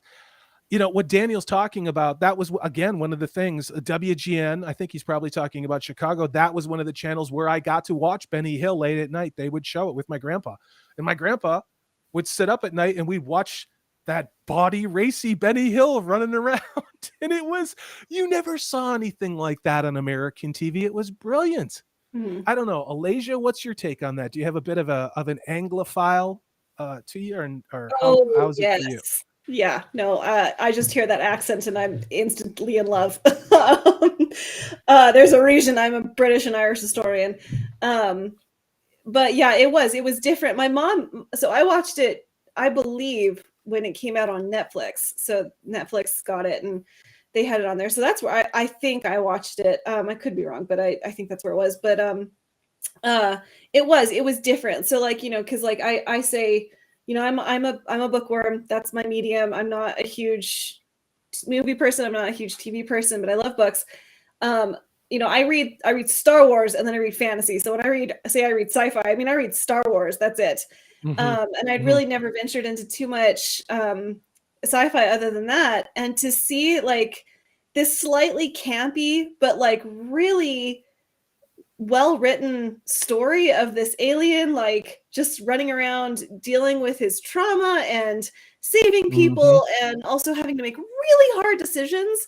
That was so different. So yeah, I think that's why I latched onto it so hard, is because it was so different. And I mean, I just loved it because it was British, but then I really started getting into the story and seeing how, it's not just some dwanky little sci-fi show.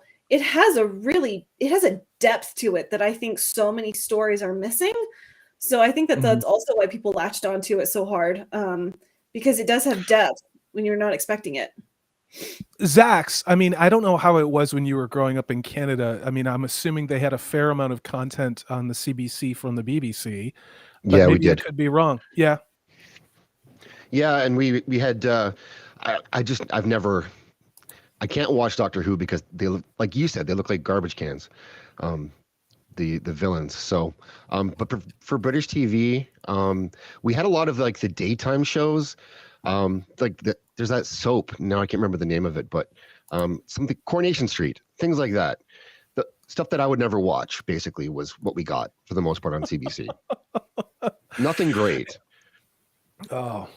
Let me do a shout out to Nerdporial Lifeform. Hail to you. He needs to jump on another stream. He just did a drive-by to give us a like and say, hey, check out Nerdporial's content. That does great stuff. He is currently, I think, almost out of the Shire in his first attempt at trying to review the Lord of the Rings with a bunch of different people on his show. I will probably be there for a while this Saturday. Hail to Nerdporial Lifeform. Good guy. Purple, obviously these were shows that were native, that you're all familiar with, but to us Yanks, us here in the colonies,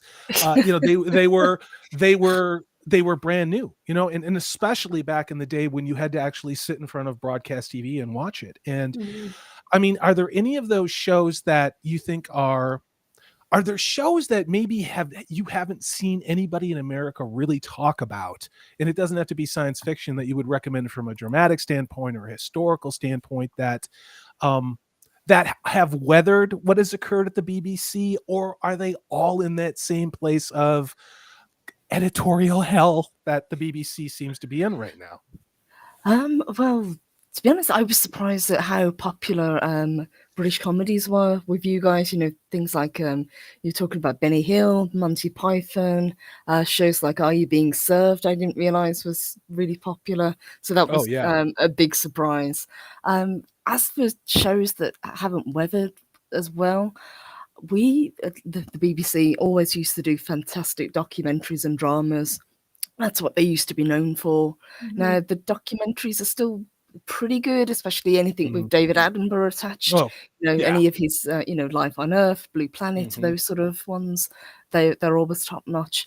But it's because the BBC is no longer non-partisan. It's very left leaning now. You don't have the drama that we used to have. It's very the message is very much there, as Gary would say.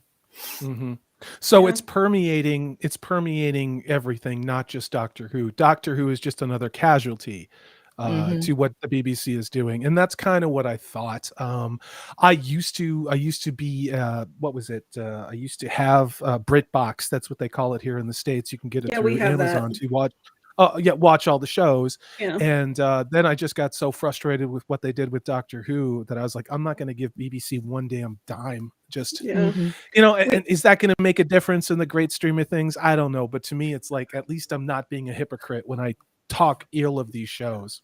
On the plus side, at least they are now starting to phase out the TV license. So in the next few years, it will be very interesting to see whether the BBC does in fact change their tune with the programming that they bring out now that they no longer have this income coming in from the taxpayer.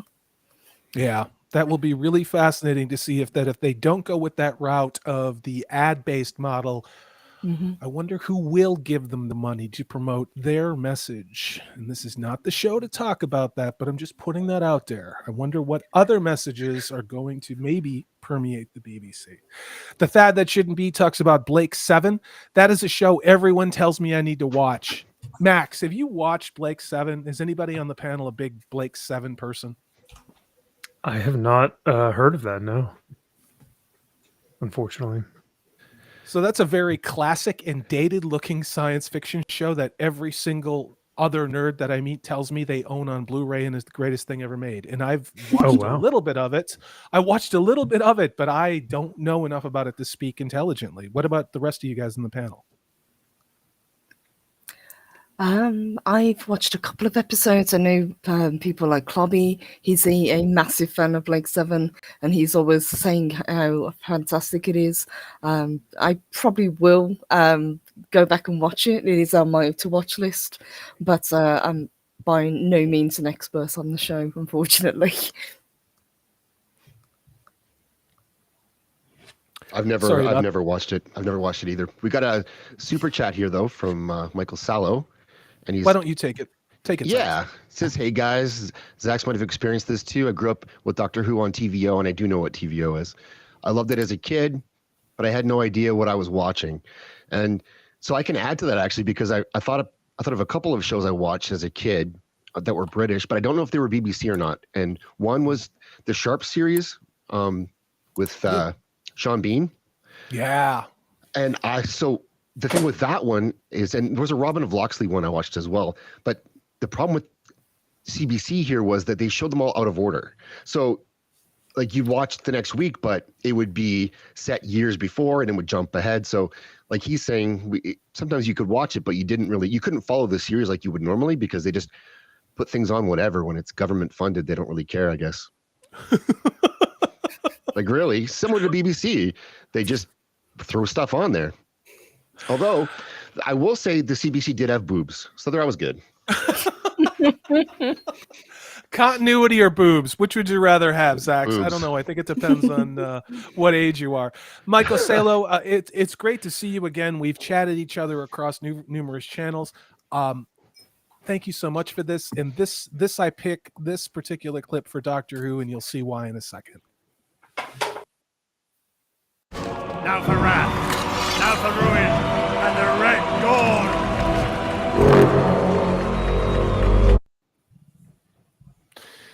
So yeah, and in the background, Purple actually sent me this while we were doing the stream. It says that Hugh Grant rules himself out as the next Doctor Who has the show plans Marvel style makeover. Once again, thank you for the 1999 Canadian super chat, Michael Salo. Just it's great. So I mean, is that a positive thing? Is that a negative thing? I got to tell you, and I said this on Gray's show on Sunday, I didn't want Hugh Grant anywhere near this show. I didn't, because he would have just did what Jodie Whittaker did, only with Boy Junk. It would have been the same thing. It would have been the same vibe, And I think that this is going to change the course of what is horrifyingly wrong with Doctor Who? No. But I am glad that Hugh Grant is not in it. Floral from Under a Rock. You guys subscribe to Floral from Under a Rock. He did one of the finest multi-phase, multi-take integrated puppet things I have ever seen. No disrespect to Snowdub. He did 4 separate puppet characters that appear to have been shot in 4 different times, synced them up to do a Tom Jones song cover about everyone's favorite transgender NCAA female swimmer, Leah Thompson. It is absolute genius. Please subscribe to Floral from Under a Rock. I don't say that lightly. He works his butt off, and he is really producing great content. Hail to you, Floral from Under a Rock. He says, British Bake Off is the only thing that has somewhat translated lately from BBC to CBC. And it's really woke cooking. How can you make a cooking show political? Yeah. How? Like Hulu, Really? the baking shows. My mom loves baking shows, and on Hulu there are a ton from Canada. They're like it's nauseatingly, like she watches them literally now to laugh, because like they have to throw in diversity and inclusion and equality into like their cake. It's like, it's a cake. It's flour and sugar and eggs. That's it. You can't like stop it. It's nauseating. She's not wrong. Real quick, I'll be on Floral's channel tomorrow night. So if you guys want to go watch Floral tomorrow, I will be over there. So great to see you, Floral. All right, Restream is acting a little. Sorry, Restream is acting a little weird for me right now. I'm getting a little latency. Sorry to run over you, Max. Go ahead. No worries. I was just gonna say, but unfortunately, I haven't seen those cook-off shows.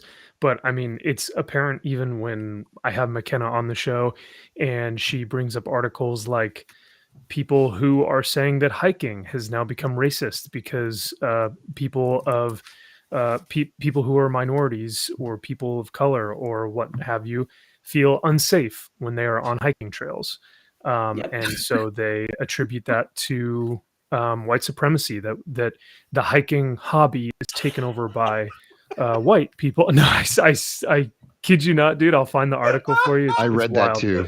Yeah. And my university did a whole thing on this. This is not anything new. Yeah. Even if you watch what's his name?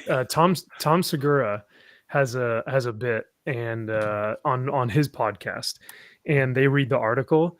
And Tom Segura just throws it to the wall. He just tears it apart. He just tears it to shreds. He's like, then just don't fucking hike. You know, he's so like just matter of fact. But yeah, so it really is.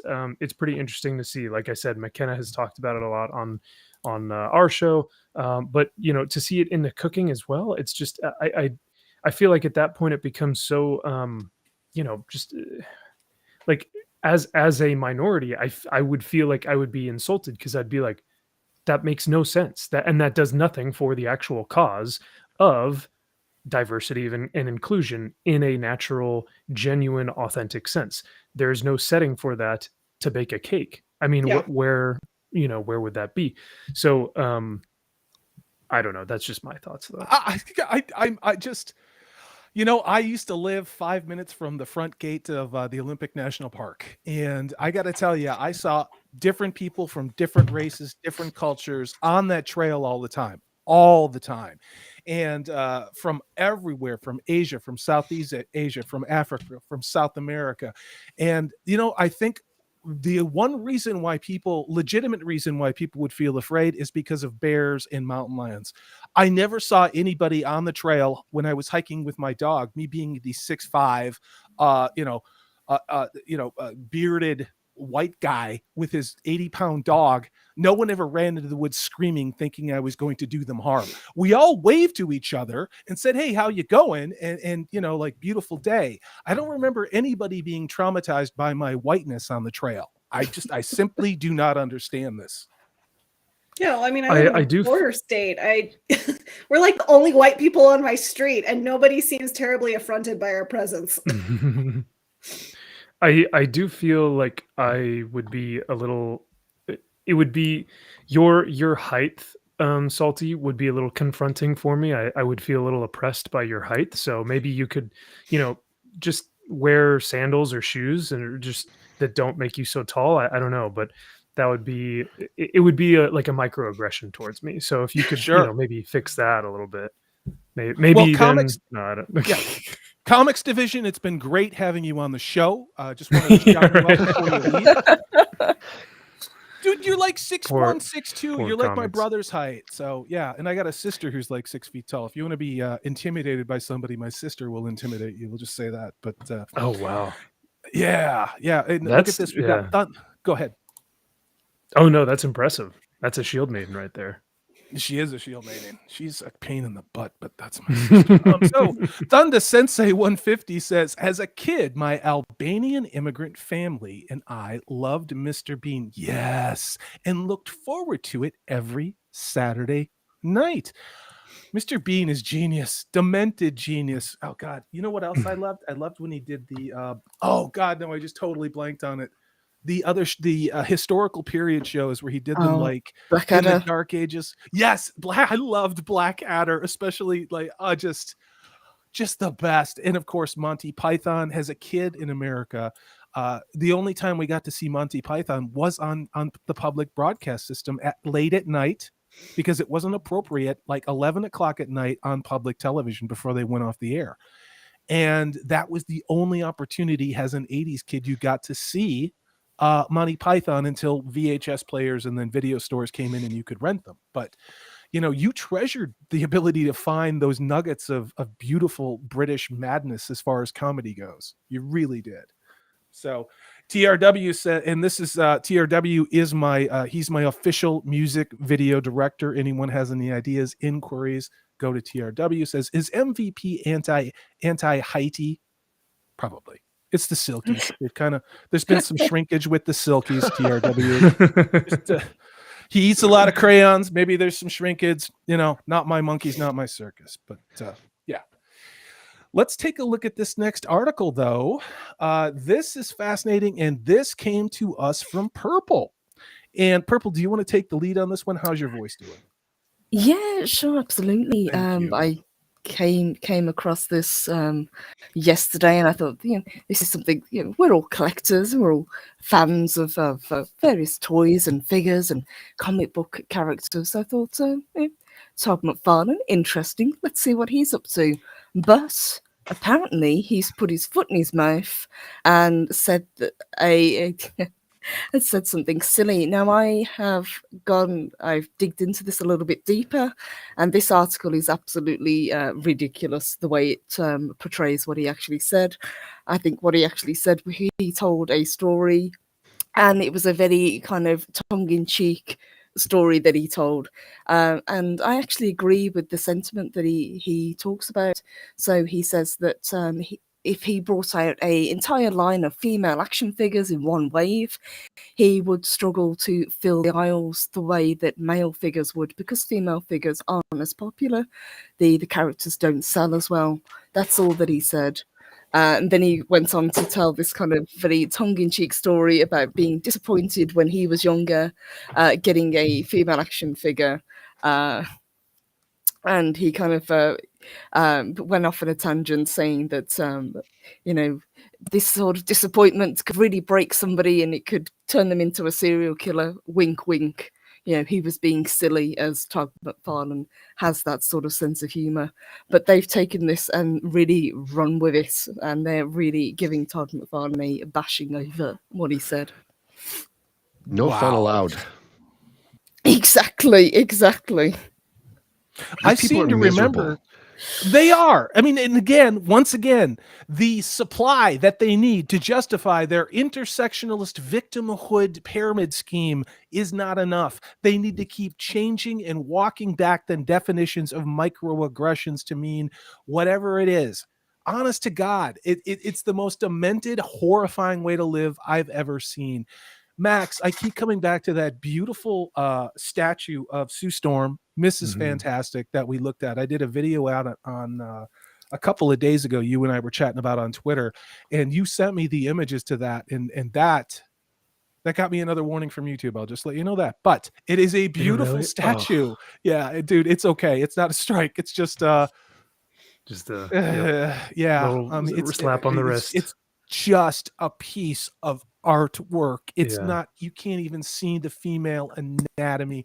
But just again, there seems to be people who not only want female statues and characters, but are willing to pay a large amount of money for very limited edition runs of heroes because they're good heroes. And one happens to be a female who has a unique superpower. They're making this bullshit up. I don't know. It just seems like madness. They are, absolutely. And there are characters, as you correctly say, that you bring out a figure or a statue of them, they will sell because they are popular. We've got his version, I think it's the DC Metalverse. This is Wonder Woman that he came out with, which was a great figure. Anytime Harley Quinn has a figure that comes out, she's very popular as well. Batwoman, Catwoman, all of these characters people will buy. So I think it's very disingenuous to say that to blame him and say that you could just do an entire range of female characters and they would be as bigger seller as the male characters. If you look at the numbers, it's just not the case. It wasn't the case in the 80s when we had things like Masters of the Universe.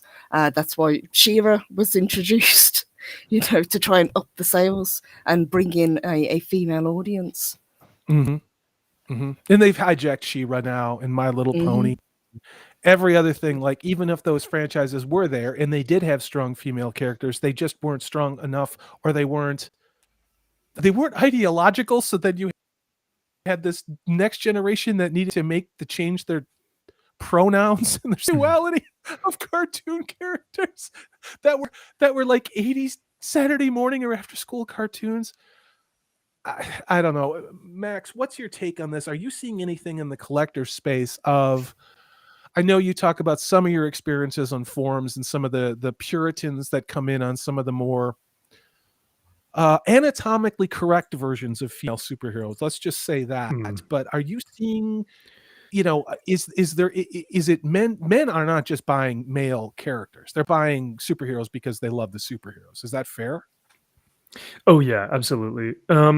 So this was really interesting because Todd is one of those guys who has kept his Spawn comic book at $2.99 throughout this entire inflation period, where a regular DC comic right now is $5.99. So we're talking like, do you buy? It's literally half the price of what you would normally get for your DC or Marvel comic.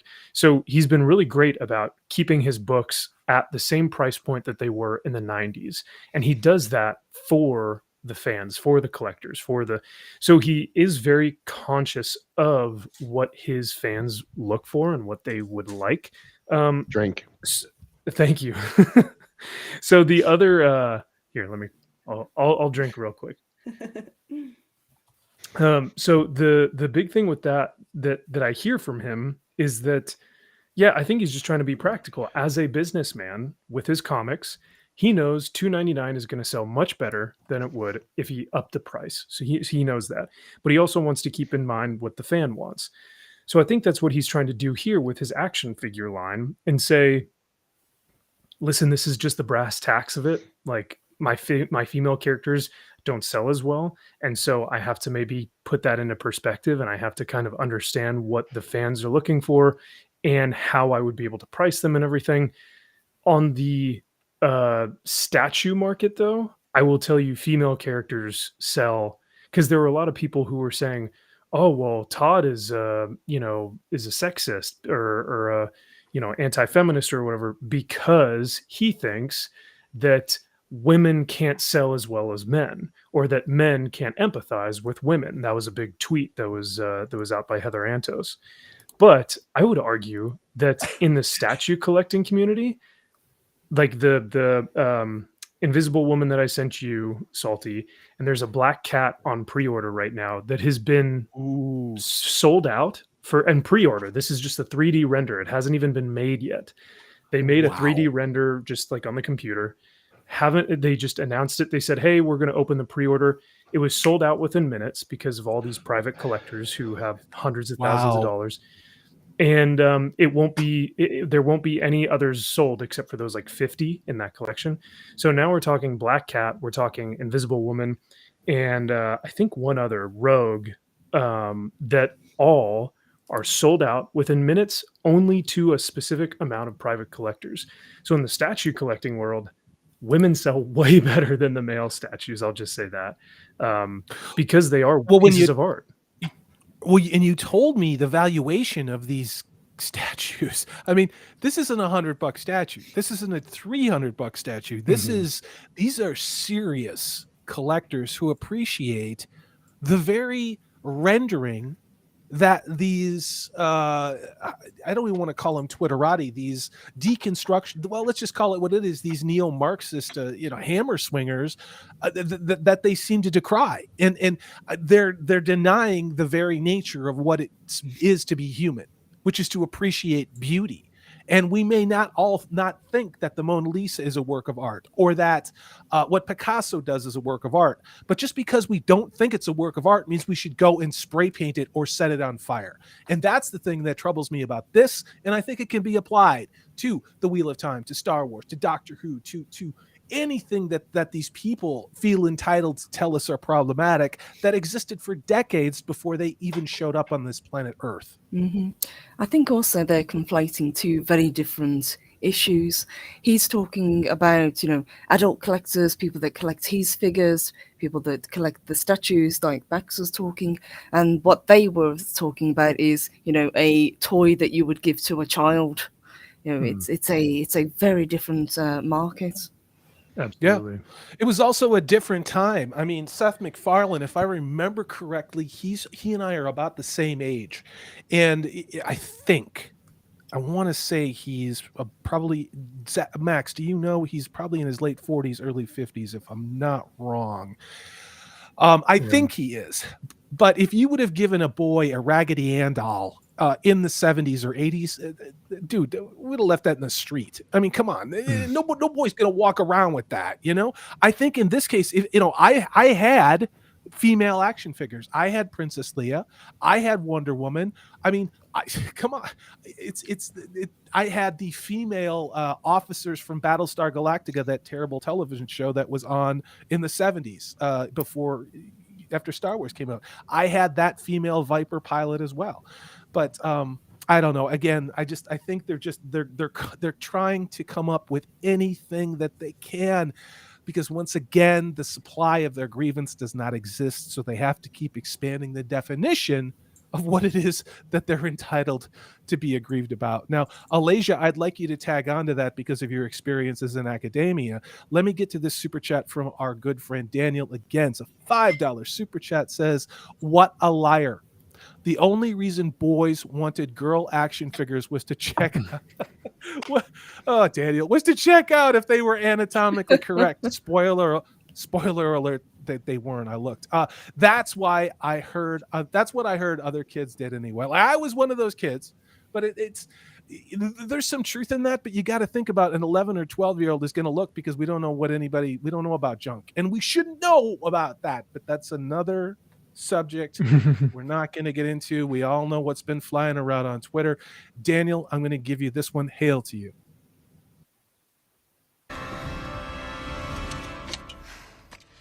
I am no man.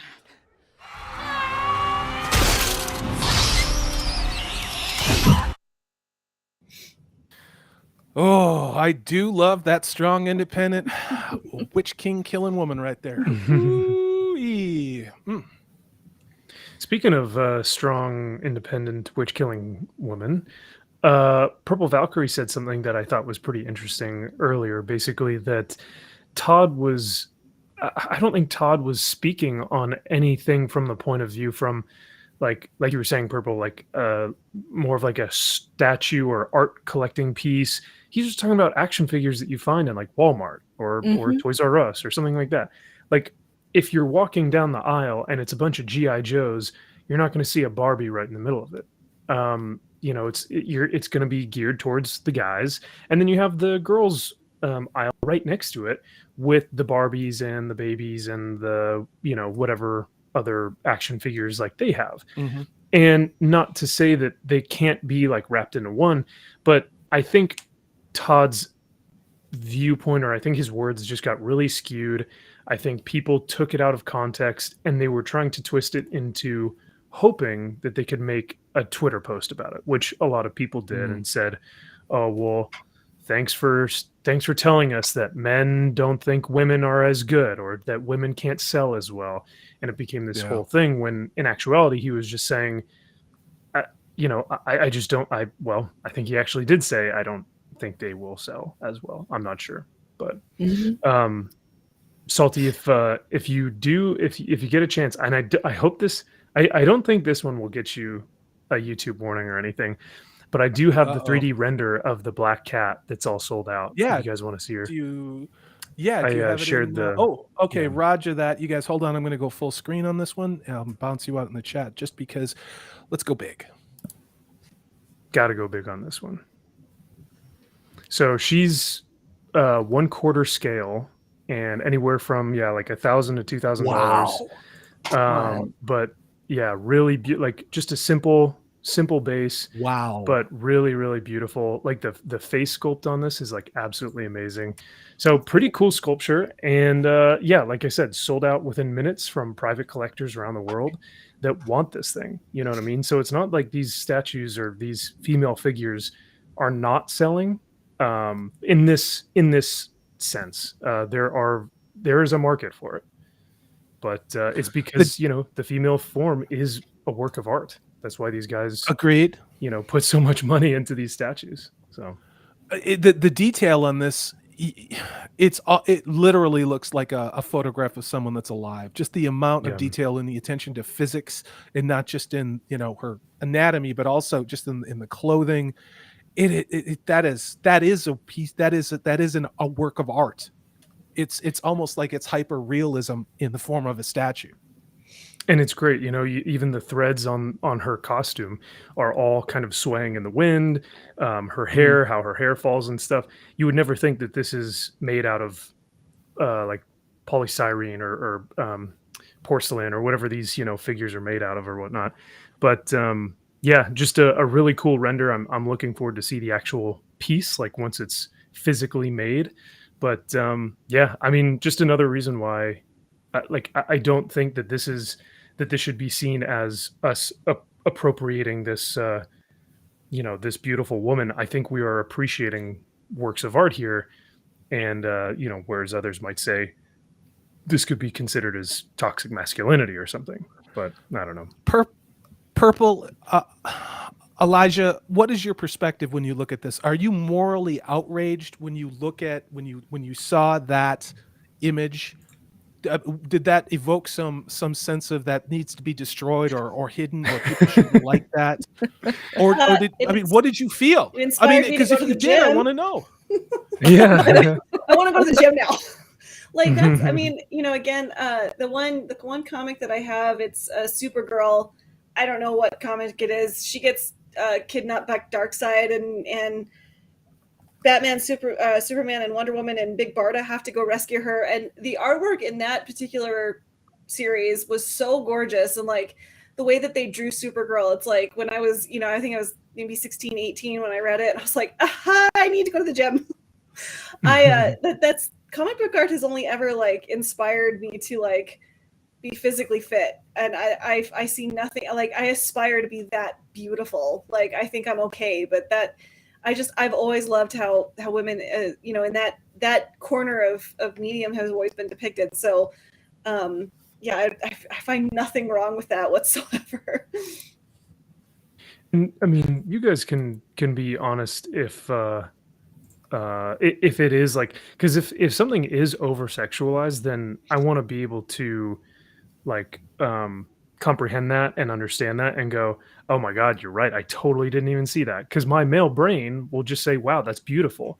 But then if someone is able to say, well, you know why it's beautiful? It's because she is doing this or doing that.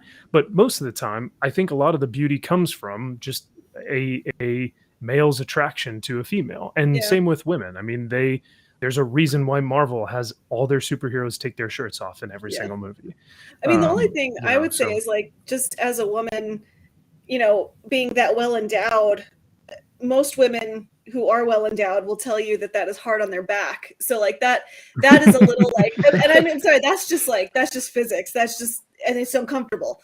So, I mean, that's like literally, but what? That's her superpower. That's her superpower. I don't know about these characters, but also, I mean, like my mom's an artist. I have an ungodly amount of art. I just appreciate the fact that someone is taking the time to sculpt this and the amount of like craftsmanship that goes into that kind of thing. Like I was talking to Max, I almost didn't get the Cara Dune figure from Sideshow, and I went ahead and I got it, and I'm so glad I did, because I showed it to my mom and she was like flabbergasted, because it's so beautifully done, and they just captured Gina's likeness so well. So anything artistic I appreciate so well, because my mom's been in galleries, my mom's been in international shows. I understand what it is to be an artist. So I'm never gonna knock an artist for doing what they're supposed to be doing and doing it that well.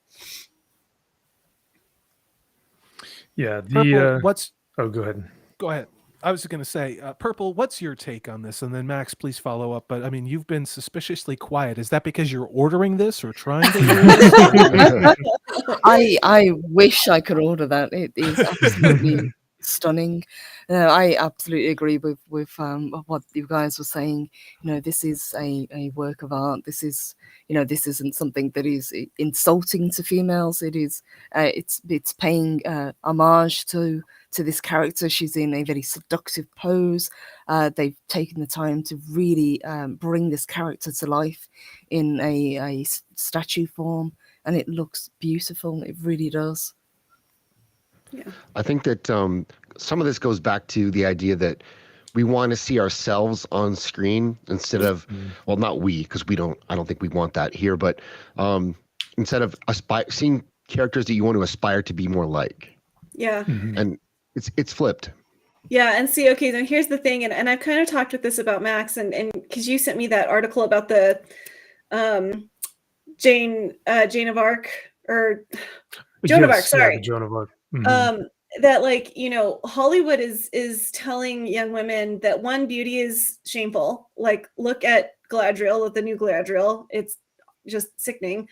But it's like it's bad that I should want to be pursued. That, like, I should be thought of as worthy enough to be pursued, to be lovely enough, to be like, I'm reading Wild at Heart right now, and to be like unveiled, like what he talks about, like being that beauty that the hero champions for. So to see that, it's like, oh, women are still pretty, it's like that to me, like, is nice to see, because Hollywood is telling me as a young woman, beauty's bad and I shouldn't be pursued. And to be in that seductive pose, like to have a superhero still look like that gorgeous, to me, it's encouraging. That's a fascinating take. It really is. And you said something, Elijah, that resonated with me. Now, I'm just an old white guy who likes girls, so nobody cares what I think. So let's be honest about it.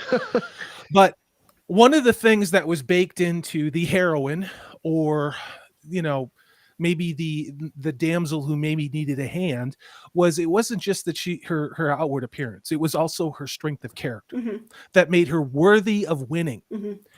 And what I'm seeing is that has been removed, not just the physical beauty that, they would call the male gaze, but also the beauty of the soul and the heart. Absolutely. Where these women characters, and I saw it in Wheel of Time, where they weren't the mature feminine that these conversations go back 30 years. I keep talking about this stuff. The immature feminine and the mature feminine are being replaced by the immature masculine. We see women acting like petulant 14-year-old boys. Yeah. And that is somehow perceived as being strong. And it turns me off as a man. And I don't want to put words in anybody's mouth, but I think, Purple, you've talked about it, where you can be a strong feminine woman and still pick up a sword and chop an orc's head off. You don't need to be a petulant 14-year-old boy with pronouns, Absolutely, yeah. You don't, diminish the feminine side and up the masculine side and expect people to, gravitate towards these characters. It just doesn't work that way, Yeah.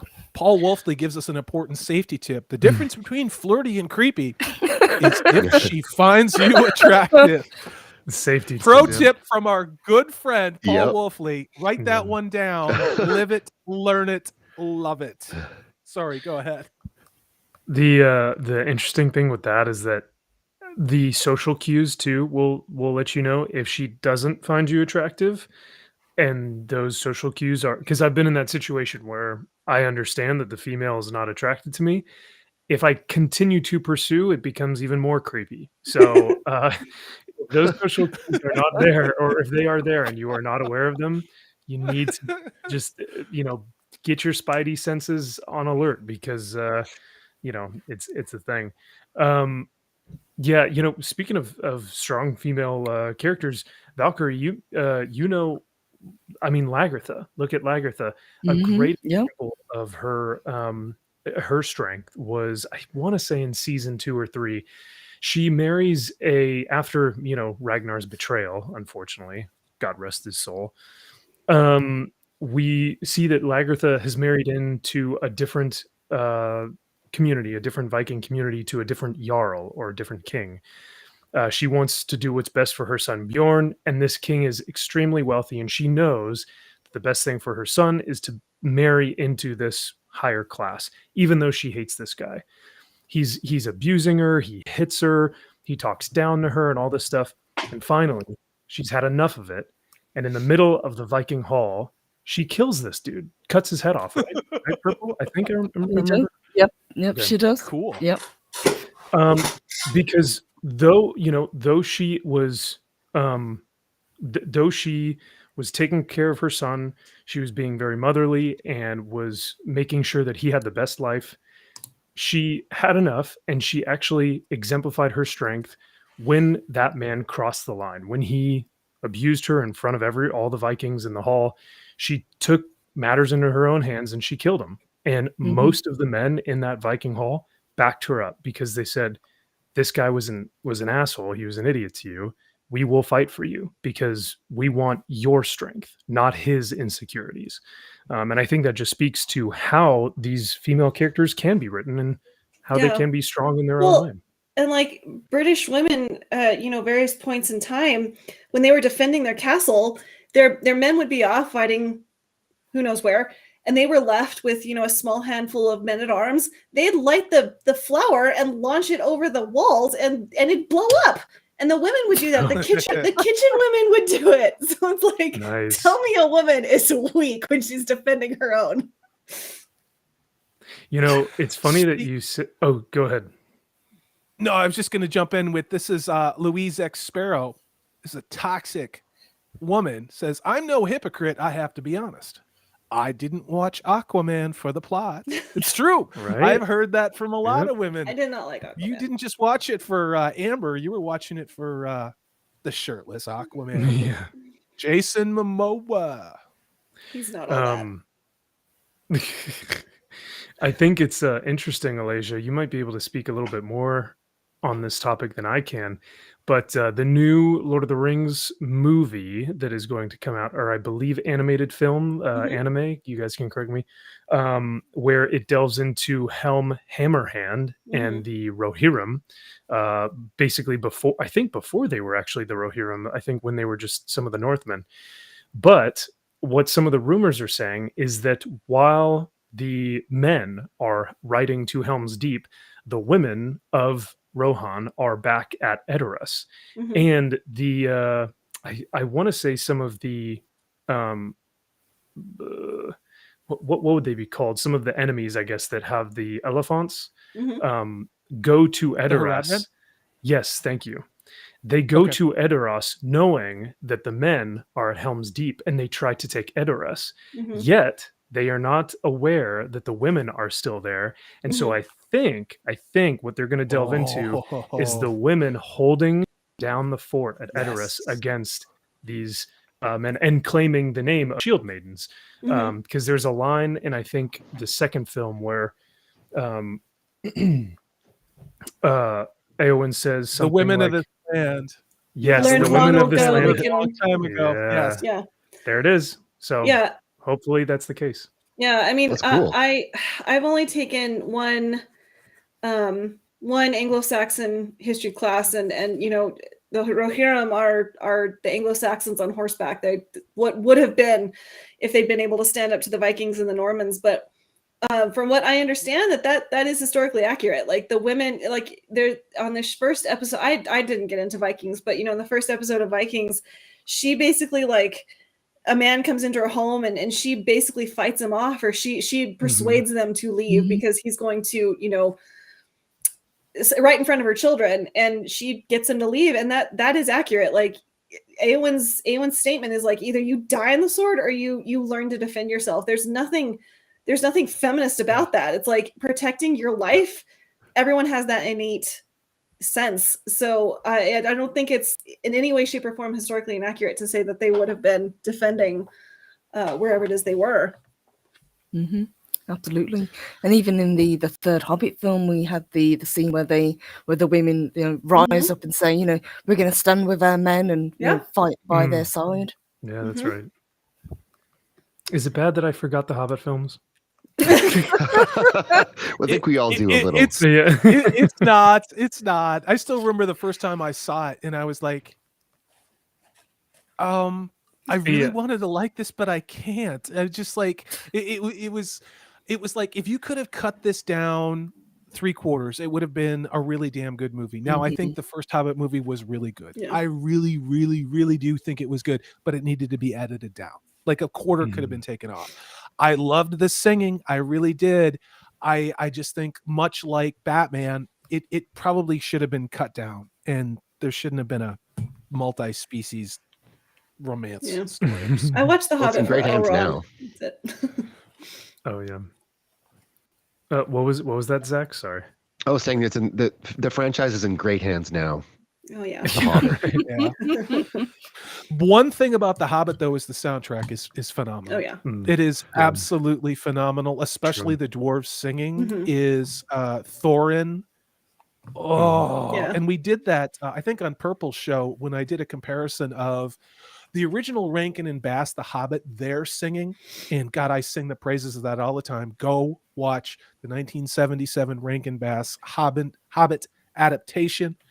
It's absolutely genius. But then the songs were so fantastic in The Hobbit, and I made a video about this about a month ago talking about, remember that Princess Diesel, the one with the sparkly Cheeto stuff in her hair that The Doritos. Payne and McKay invented for this show, Doritos. Yeah. She's singing, and she's gonna sing the songs of Tolkien, and I did it on Purple's show where we did a comparison of what Tolkien's traditional singing was. It was like a pub song or something that the lads would sing down at the docks, or they'd sing in the trenches of World War I. And guess what? It was very Anglo. It was very British. Yep. And it does not need to be a 21st century spiritual gospel scene in The Hobbit for representation. If you ever want to hear, just like, makes my skin crawl. this is going to be so weird, but if anyone knows who Brian Jacques is, he's a fantasy writer. It's like Tolkien meets C.S. Lewis. His audiobooks had full cast audio, and he had every single one of his poems was sung. There's a YouTube channel called Songs of Redwall, and all these songs are in the style of Tolkien, and they're very much like they're rowing songs, they're heaving songs, they're working songs, the songs you would have sung in a pub. And they're just brilliant. So if you ever are bored to tears, go check out that channel. He has all the songs clipped from the audiobooks, and they're just brilliant. That sounds cool. I'm gonna good. do this one. I'm gonna do this one for Purple because this every time I hear this thing, it just keeps getting better. To dungeons deep and caverns old.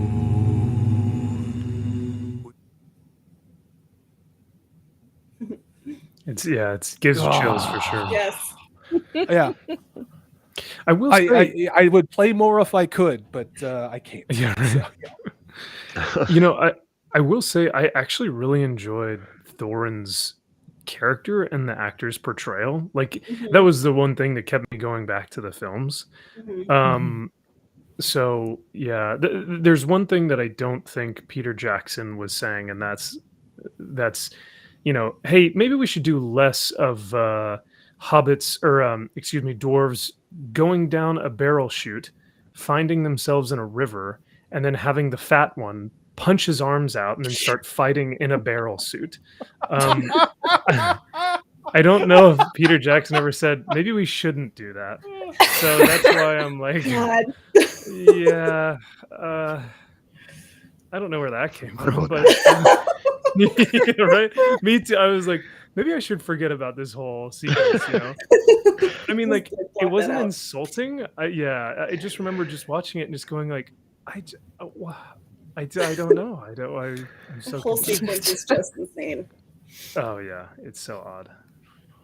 Richard Armitage, who played Thorin, was in a couple things on the BBC when I was so heavily invested in BBC America and watching it nonstop. He was in a spy thriller, and am I hallucinating that, Purple? God, maybe was it MI6 or MI5? It was a show. I swear to God, he was in that show, and he was just amazing. He was just amazing. And I wasn't shocked when he got the role of Thorin because he did such a good job. I think it was MI5, which is a great show. It really was, the one from the early aughts. I highly recommend that if you haven't seen it. But I think he played Thorin so well. I mean, especially after, I know it's the Arkenstone. Okay, I don't really like that. But especially after he's possessed by the Arkenstone in that story, and then his redemption arc, that's pretty damn good cinema. Yeah. It is. A lot of other stuff could have been clipped, but there were a lot of redeeming qualities in those movies. Yeah. I would agree with that. Yeah. Yeah, I probably could have Also- forgiven Jackson for everything if just Tariel had not been in, and just she didn't need to be there.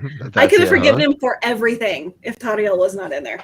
And I love Lily, whatever her name is. Oh, Lily Evangeline. Yes, I love her. I think she's a great actress. I'm sorry, I love Ant-Man and the Wasp. I think she's brilliant in it. But I just she drove me nuts. She drove me insane. Yeah, that's another one.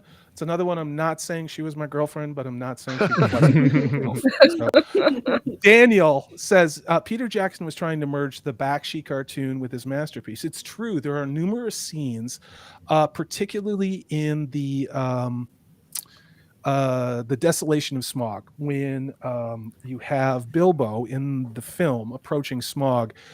Some of the scenes were cut straight out of what the Rankin Bass special did, with the eyes and the sitting on the dragons and when the dragon salivates, it makes the gold melt. There's a lot of shot for shot stuff that's an homage to that, as well as the Hobbit songs in the first Hobbit movie when they're, chip the plates, crack the glasses, that whole thing. It lifted straight out of but it's all Tolkien's works. It's just that it was a beautiful homage to the Rankin and Bass. Yes, I thought the way they did the riddles in the dark was a really good scene. I thought that translated really well. Oh yeah. Oh, the Thad that shouldn't be. Where would we be without you? I'm going to look up what Strike Back is if you guys want to. I don't think it was that Thad. I don't. I swear to gosh. Burning Station, if I remember correctly. Maybe that's what it was. Yeah. This was too late. Strike Back was in 2010, and it was before that. It was before that. But thank you, Thad. I get where you were going with that, and I always appreciate when you try and keep us honest. He's got a Salty. I think your favorite Marvel film, right, is Captain America: First Avenger. The First Avenger, yes, sir. He plays the Yahtzee who runs from the testing facility where Cap gets his super soldier powers. He's the one who runs with the serum and then gets caught and takes the tooth out, and he goes, "Hail Hydra," and bites the tooth and kills himself. That was him? That's Richard Armitage. Yeah. I would have never guessed it. Yeah. He was so damn evil in that movie. That's what I'm saying. His range, I didn't even know that was him. Yeah. Great catch, Max. His audiobooks are amazing. Ooh, his voice is just talk about some ASMR. That's some good stuff. Maybe it was Spooks. Purple Valkyrie hitting me in the back room. Not that it's the end of the world, but maybe that's what it was. I knew it was MI6 or something like that. But it was. I think it was Spooks, actually. Yeah, I think it was, because there was an original character, I think, that left the show or got killed off, and then I think Richard Armitage took on another character there. So, we've been talking about Lord of the Rings, and I can talk about Lord of the Rings all night. Why don't we talk about Lord of the Rings a little bit more, and then we'll close out our third hour with that. How do you guys feel about that? Sounds good. Sounds good. Okay. Awesome. So I am going to try and do triple duty here, and I don't know if you have that ready, Zaxx. Otherwise, I'll pull it up. There we go. Got it. You got it? I got it. Don't worry about it. So here we go, and there's 10 million freaking ads on here because apparently that's how the world works now. You just go to a web page. And I'm running through Chrome, which I have not downloaded the ad blockers for, but I will, because this is annoying. So there's a lot of news around Amazon. They have been very busy buying everything that is not nailed down lately, and including MGM. And it's to the point where my brother in Romania, who he doesn't ever watch my channel, but he's a huge Doctor Who guy and a huge Lord of the Rings fan. He's never read Wheel of Time. it's funny how you can be family, you can be brothers separated by only 2 years, and there are books that I like and series that I like that he thinks are stupid. Like he's like, I would never read that. I would never read this stuff. But when you find that fine sort of coalescence, like around Tolkien or Doctor Who or Star Wars, man, that just makes your friendship, your being family that much stronger. So the Amazon defies J.R.R. Tolkien's wish and buys the rights to The Hobbit. What are our initial feelings about that? Let's just kick that one around. Well, my initial question is, what have they actually paid for? Because they said they had the rights to Lord of the Rings and the Silmarillion. Well, we know that that's not the case. They only have a very small portion of that. So what is it that they actually own? What have they actually paid for?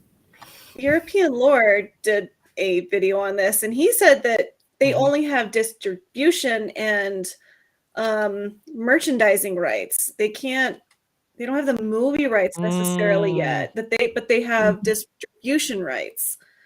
So I don't know, that seems like a really gray area. It's like, how the hell can you distribute something?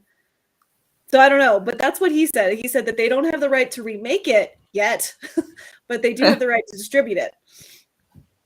I, as usual, find this sinners. Go ahead, Max.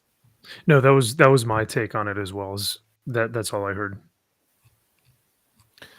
You know, I look at this and I hear they only have the distribution rights and the merchandising rights, and I immediately jump to the worst case scenario. And again, I'm only one guy. I'm only one person. I've worked in corporate America a long time, but when they start making moves like that, the first moves are to distribute things, and just those things being toys, likenesses, merchandise. Why would you want to do that? These movies are 20 years old. The only reason would be that you're going to remake these things. And I would say also, this is another sign that maybe somebody forgot to close the barn door or dot all the I's and cross all the T's on their merchandising for the Rings of Power.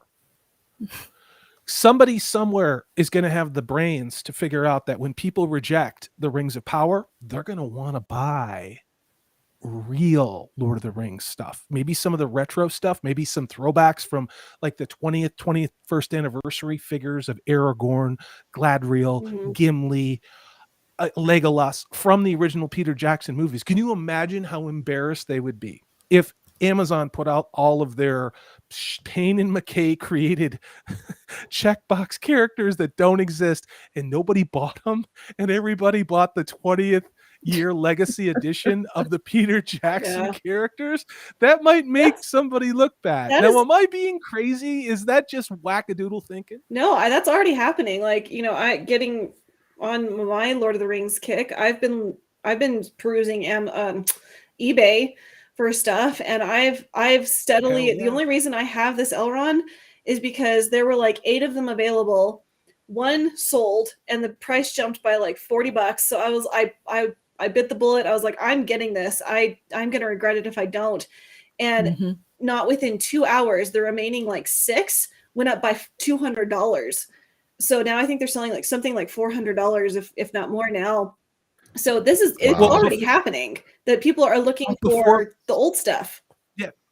No, and I've been doing that, just knowing that was going to happen. But also, Elijah, before we even started the stream, was showing me her Elrond, her 12-inch Elrond figures. Nice. And if you want to grab those, I'll put you on the big screen, because I appreciate those things. And yeah, you might want to go ahead and I think they're the Hot Toys, right?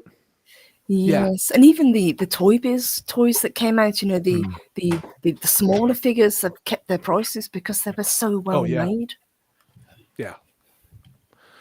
Yeah, no, she was showing me the Elrond, and I forget which other one that Elijah had, but they were so cool. And I'm like, I want an Elrond. Look at that. That's what I'm talking about. That is awesome.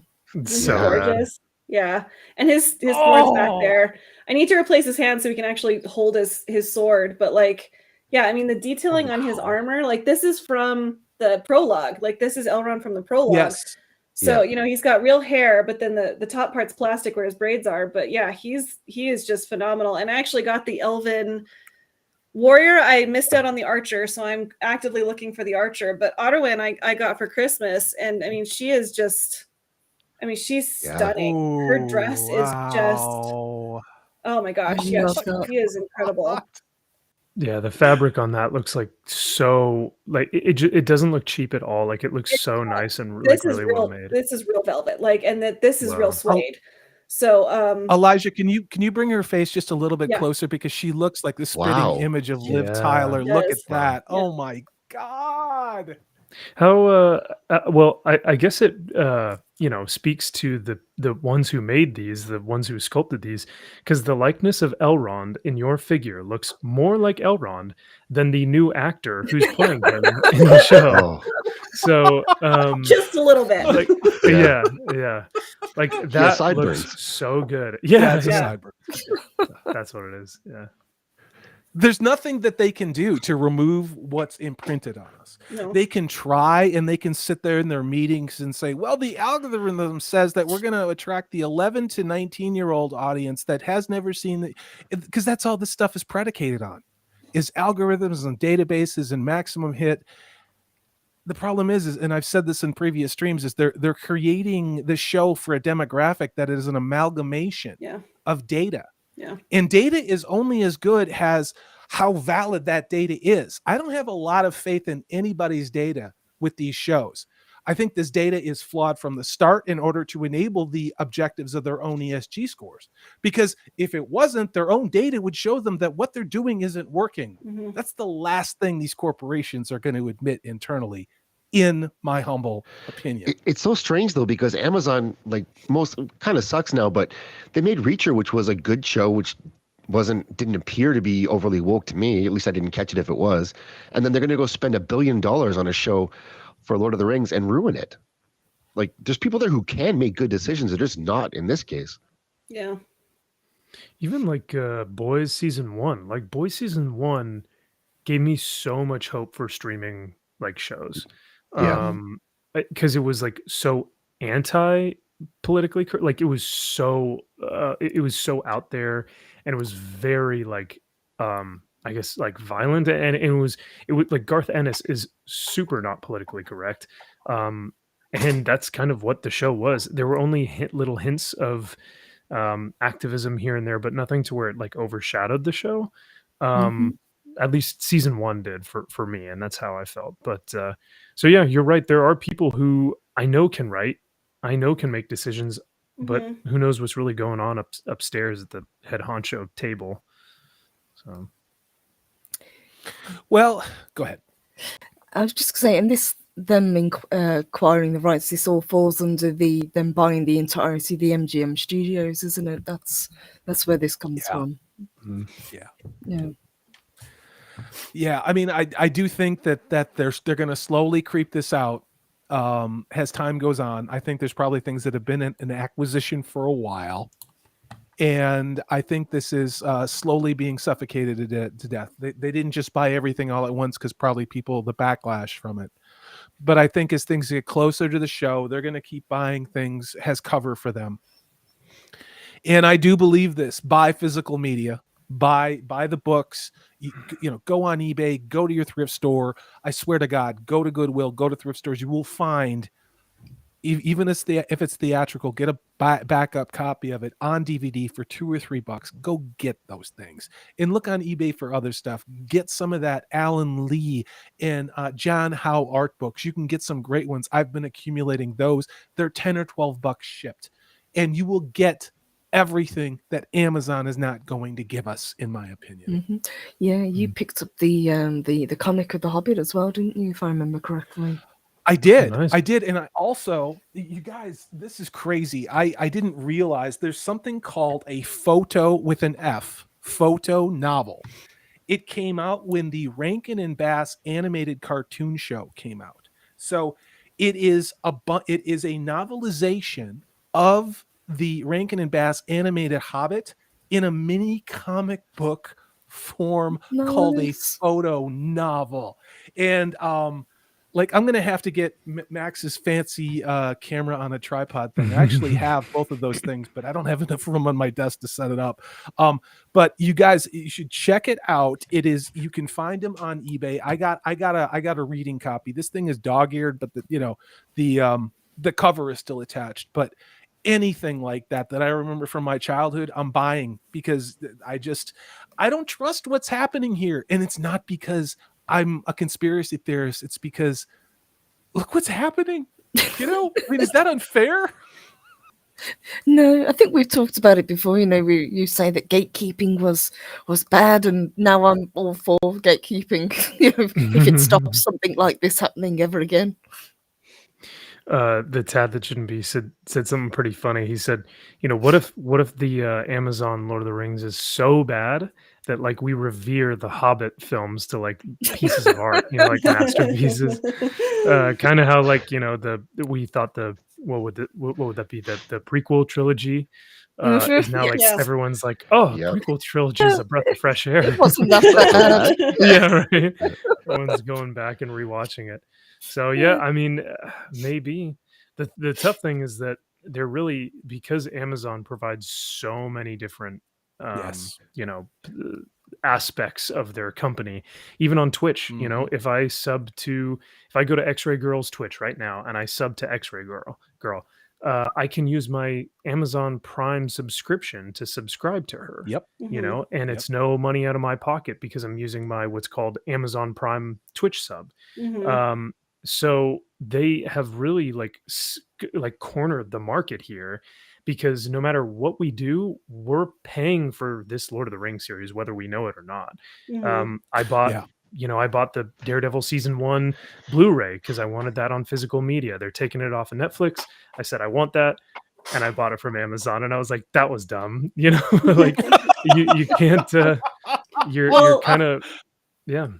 Well, and like, even, I mean, for mine and Mando's stream that we do about Tolkien, I want, because I like have OCD, I want a very specific set of the Tolkien's histories. They're a newer publication.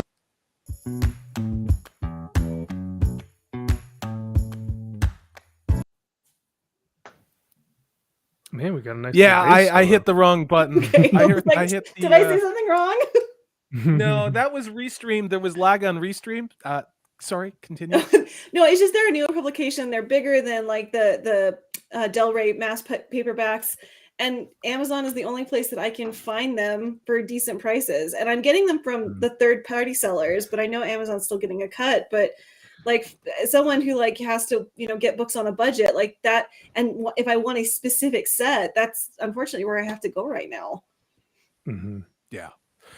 Amazon just doesn't just own the content and doesn't just own the distribution. They also own the infrastructure. AWS is the backbone of financial transactions as well as data transactions in real time. A lot of sectors, including healthcare, all of their things are on the Amazon cloud. So this is a very large and a pernicious beast. We'll just say that has their fingers in a lot of pies. Let me get to this super chat from Daniel. It's a $5 says they can't erase the originals, at least not yet, but they can flood the search results with their new versions. Thank you. Like if you search Wheel of Time now, it's true. And I saw it. I actually called it out around episode 5 because people were starting to talk about what was wrong with the Wheel of Time. And what did Amazon do? They created sites that had virtually the same URL with slight differences that looked a lot like those old URLs and flooded it with brand new wikis that all backed up everything that was occurring with the show. So if you were a casual fan and had never read the books and you went to a site not knowing what it was, you would get the Amazon nonsense from their world and think, oh, well, this is all right. This is Robert Jordan. It's like, no, it's not at all. And we can fully expect they're going to do the same thing with Tolkien. in my opinion. So hail to you, Daniel. It's very true. I'm sure we're going to see it again. I'm going to give Daniel a cool something out of Bag of Tricks, and then we'll continue. Not a lot. Go hit him!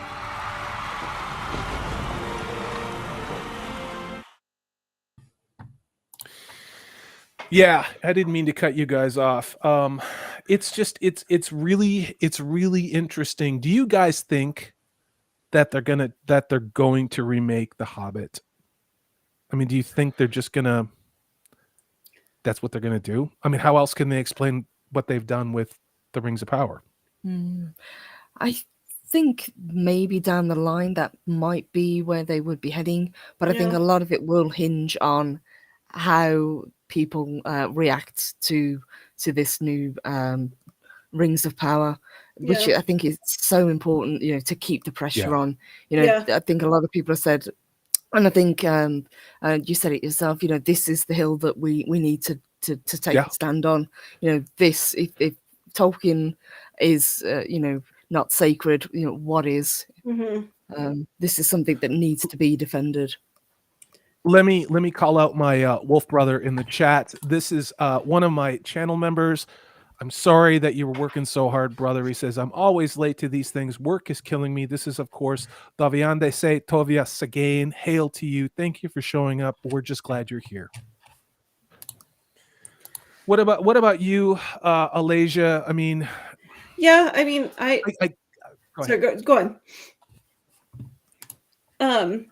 I think yes. I think we're gonna have to endure for a long time all these remakes happening. I'm 100% with Ryan that I think that they'll remake the original trilogy just as soon as George Lucas dies. So I think that we're gonna have to suffer through that. So I won't be shocked if they do, but the backlash has been so unprecedented and it was so immediate. It was so quick to culminate. I do think that some of this is going to hinge on what happens with the show, and I'm really torn if I want to watch it and like review it for my channel if I ever get myself organized enough for that, or if I don't even want to give Amazon the satisfaction of seeing those numbers. So I think like who's this geared towards is like normies who were like oh, Lord of the Rings, it's something about a wizard, I don't know, and I also think I also take I really take issue with the wait and see crowd, because I think that that's who Amazon is hoping that's going to show up, and they will. But so far as remaking things, I don't know, they might, but who knows? Maybe this will be the straw that breaks the camel's back and they back off. I just don't know. I think they probably will. I think when they're finished this series, or 5 seasons or whatever it's going to actually turn out to be, I think they'll move on to The Hobbit after that. And they'll do it in order, probably, and maybe some other stories as well. But I think that, I think they must be surprised by the backlash they've received, because this is the most we've seen anyone push back about anything. Mm-hmm. And the way I agree on the wait and see crowd, that's a problem for sure. And then you have the people who they're positive about it with no reason to be. So I'm kind of suspicious of them as well. Yeah. For those of you in chat, I'm sharing out that photo novel that I was talking about. It's absolutely cool. fantastic. You can find it on eBay for a very affordable price. Don't get a cut from that. Just trying to share some cool stuff that's out there. I think you guys are right. I mean, and the problem is, I think Lord of the Rings, this thing has been in the can. I don't care what the spin is. There has been way too much turnover from the show. Now, people can say it was because of the COVID's thing that happened or whatever. I don't know. Will Poulter getting tossed, Tom Shippey being shown the door because he did a review. He did an interview with the German Tolkien Society. Yeah. Are you high? That's not the reason he got let go. Yeah. I mean, John Howe. Go Google who John Howe is. If you haven't, look at his artwork. Every calendar for the last 30 years has had either his or Alan Lee's artwork in it. They 86'd him at the same time. Yeah. So, I mean, I'm not going to buy into this like suffocating corporate nonsense smoke screen. Yeah, You know, they can slow roll this all they want. This is not Tolkien. Sorry, go ahead. No, I was just agreeing with you. It was the outing of the old guard. You know, it was the outing of the people that really stood for what Tolkien was trying to say in his books. Ever since the Tolkien Society kind of bent the knee and no longer seemed to really give a crap about his work. Ever since Christopher Tolkien died, there hasn't been anybody to really stand in the way of this. And we've also got, on the other hand, lots of people shilling in the access media as well. So we've got this pushback, not just from Amazon, but from media. We've got it on Twitter constantly with certain fan sites that seem to have more say than they really should have. But I think it's interesting. I follow What a Workshop on Instagram. I think it's telling that like since the name drop happened, they have been. I mean, I think they've shared all of 2 things on their Instagram stories. They haven't said a single thing about it on their page. They're being very mum. Like, and I wonder if they're walking like between a rock and a hard place. Like, we're part of this franchise, but also we don't appreciate what's happening. So I think it's telling who's also not talking. And What a Workshop, who's Richard, I can't remember his last name, is still there. He's still the head. The fact that they're not saying anything practically at all, I think, is incredibly telling. Yeah, I would absolutely agree with that. Yeah, I was just pulling up in the background that video, and this is not self-promotion. It's just because I am in awe of, sometimes it feels like us on this panel and those of you in this chat, I'm sure you feel like, why is no one seeing what I'm seeing? Am I the only one? Why do I keep getting attacked for my opinions? Well, I went back to a video I made 3 weeks ago. And that's the one that's about to cross 38,000 views. And because I don't really go backwards, I'm always trying to keep up with no content.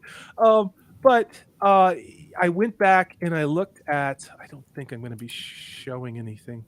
I went back and I looked at the comments and I couldn't believe, you can see me. And I shared this out. 2 old geeks talking about what it is to be a Lord of the Rings fan. Can you guys see that? Okay, let me, because I'm not in there. This guy says, Lord of the Rings fans have shown me more unity than I have seen in a decade. Everyone agrees Rings of Power is unwanted fiction. Almost 600 thumbs up in 22 comments, including from myself. Whoa. In some of these comments, these people, Amazon has completely misunderstood who they were dealing with. Then look at this. We've got JKD Buck 76 3 weeks ago said totalitarians cannot abide people who can escape mentally and recharge. It was forbidden in Orwell's 1984. Unless you were asleep, your mind must be consumed with the politics of the party. Thank God for Tolkien, who gave us the greatest playground. Almost 300 thumbs up, 14 comments. I had no idea this was going on. Europa awesome. 3 weeks ago says, everybody who is appalled by what they're doing to Tolkien's work needs to boycott the show. Watching it to be frustrated or amused about it is not, I didn't write this, man, is not the solution. People have to simply not watch it. That's the only language the people with money, and I've got to, let's see, we'll probably understand, but 23 comments. This is a fandom that I don't think anyone has ever tried to take on before. No. And the comments go on and on and on. Like Ripley's said that we're highly intelligent. I mean, not to toot our own horns, but comic books have a lot of different authors and a lot of different takes. I mean, that's my very normie understanding of how comics work. Tolkien is Tolkien. He's the only writer, and he only wrote so much. And The Nature of Middle-earth, Houghton Mifflin has said that's it. There is no more Tolkien to be published. They have gone through everything. The Nature of Middle-earth is the only everything that we're ever going to get. so like we have books that are really dense and really hard to get through, and you really have to sit there and like sit with them in order to understand what Tolkien is saying. So when you have like a fan base that has to comb through these books of very dense material, it is inevitably going to make a very intelligent fan base that is going to be highly protective of what this man wrote. Well, yeah. Oh, I was just gonna say, because you were saying, Alasia, that with comic books and with Marvel and that kind of thing, you get a lot of different creators, a lot of different writers, and the comic book medium was meant to be kind of like a fun kids, like kids could pick this up off of the newsstand, in their town or whatever, at the gas station, they'd pick it up. But then you look at now, like Marvel now, and what it is, and it's like that Twitch guy who I don't know if you guys saw that clip, but he's like, "Yeah, I don't really like the Batman. Like there weren't any like funny jokes or anything. Like why? Like it was so boring." And I'm like, dude, you have no fucking complexity in your mind, like whatsoever. Like you are literally just a wet blanket of a human being. Yeah. You have nothing. That's a going door for you. stop. That's a door stop. Dude. Yeah, That's really. what that Like is. he can't think outside of his own like viewpoint and say like, wow, this is a great film for this. He's like, yeah, there were no jokes in it. And I'm just like, bro, dude, you got some things to work on. But with all that being said, that is the type of fandom that Disney Marvel has created. They've created idiots. They've created chimpanzees who are just saying, give me the banana, give me the next banana. I'm ready to consume the next thing. And I know I've said this a lot tonight, but that's the exact audience they want, consume and then move on to the next shiny thing. They don't want people to sit down and talk about this the way that we do. They don't want people to analyze what they're watching. Just watch it and forget it, move on to the next show that comes out. Yeah, and continuity doesn't matter. Accuracy to the stories doesn't matter because you're just a dumb animal in a pen. And you just need to watch the flashing lights and to eat the GMO that they're pouring down their throat. Yeah. I'm going to get to this super chat before I get my channel nuked. This is a $5 super chat again from Daniel.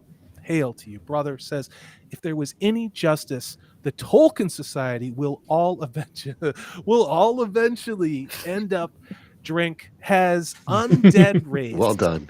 Stuck in a mountain for the next 1,000 years. Well done, Daniel. I like it. Oath breakers. Daniel, I don't often do this, but I'm going to give you a damn. You are spot on, dude. Yeah. That is so absolutely true. Yes. Where are they? Where are the Watchmen? Yeah. Where are those tasked with protecting Tolkien and what we love? I have to say, if this turns out to be the dumpster fire that we all know it will be, it's not Amazon that I want the fandom to go after. It's the Tolkien estate, because they should have put their oar in a long time ago. That's who I take issue with, is that they should have vetoed this shit a long time ago, and they haven't. Well, but look at what the Tolkien Society did last year. Oh, I know. And Elijah, you and I think Purple and I talked about it. I don't know if you and Elijah did, but I signed up to go to those ridiculous lack of feminine whatever and that seminar. Yes. God, what hobbits stuck what junk in what hobbits, whatever seminar it was, and everything else like that. And where were they? Yeah. Where were they? And this is a betrayal. This is a generational betrayal. Yeah. There's really no other way to put it, and I'm not overstating it. Let me give Daniel a much, much earned video out of the bag of tricks. Now for wrath, now for ruin, and the red dawn.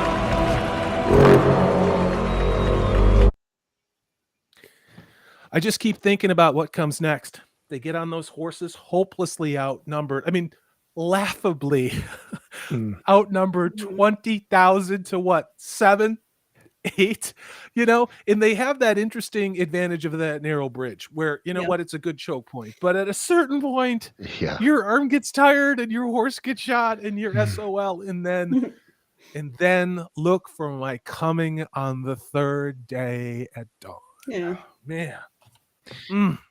I So good. Speaking of, because I think you were saying there was a seminar or something salty that you had gone to. It's Yeah, the it was annual last year. conference. Yeah. Well, Yeah, and there's another one this year. Go ahead. Oh, okay, sounds good. Well, yeah, I was going to say, fear not, because WonderCon is coming to Southern California, and I am here in Southern California, and they cool. have a panel this year called Middle Earth coming to your TV this fall, and it says join the internet's longest running Tolkien community, the OneRing.net. Oh my God, are you serious? As volunteer staff members, and then they list like all the different staff members discuss the latest news about all things Middle Earth in 2022 with the recent launch of Amazon's Lord of the Rings, blah blah, Images teaser trailer, War of the Rohirrim. There's a lot to break down and discuss. What news from the mark? So that is 4:30 on April 1st. Rightfully so, because it is a joke. It should all be just one big joke. April Fools. This is Tolkien. Yeah, April Fools. Oh my my question to you in chat is, since WonderCon is here, I was planning on getting tickets. Do I go to that panel though? Should I go to the panel and report back? You should, dude. Yes. I'll buy you a 3-hour digital wide spectrum recorder to record what. Oh, and just live stream it to you. Yeah. Well, no, you could record it, put it on an SD card, and just think about that. Just clipping it, man. Oh, that'd be golden. Ugh. So yeah, OneRing.net is going to hold at least all the volunteers that are going to hold that panel are going to be the ones for that. I think they have an hour time slot, 4:30 to 5:30. So yeah, if I go to WonderCon, you guys will hear back from me. I wonder if they're going to ask for people's Twitter handles to see if, like, have we blocked you? Well, you're not allowed in. Oh my God. Yeah. What's your social credit score if you criticize that idiotic One Ring take in that crappy bathrobe that made no sense at all during the Super Bowl? The Thad that shouldn't brings up an interesting point, but I would like to immediately follow this up. So this is again, hail to you. Go subscribe to Unbearable 1973, an up and coming YouTuber I've spoken to personally. A good guy. Encourage him. He's doing the tough part. The tough part is just keep making content. Hail to you. So unless they change several international treaties, Tolkien's works began entering the public domain in the late 2030s. If we live long enough, we might see 5 different Lord of the Rings movies at the same time. So here is my take on this that is me not going to get my channel taken down. 2030 is a very important year for a lot of people in economic forums around the world. And that is a world that is, they are selling it as you'll own nothing and like it. In this case, international treaties, whatever, these intellectual properties will be owned by somebody, but it will not be us. They will not be public domain. You can take that to the bank.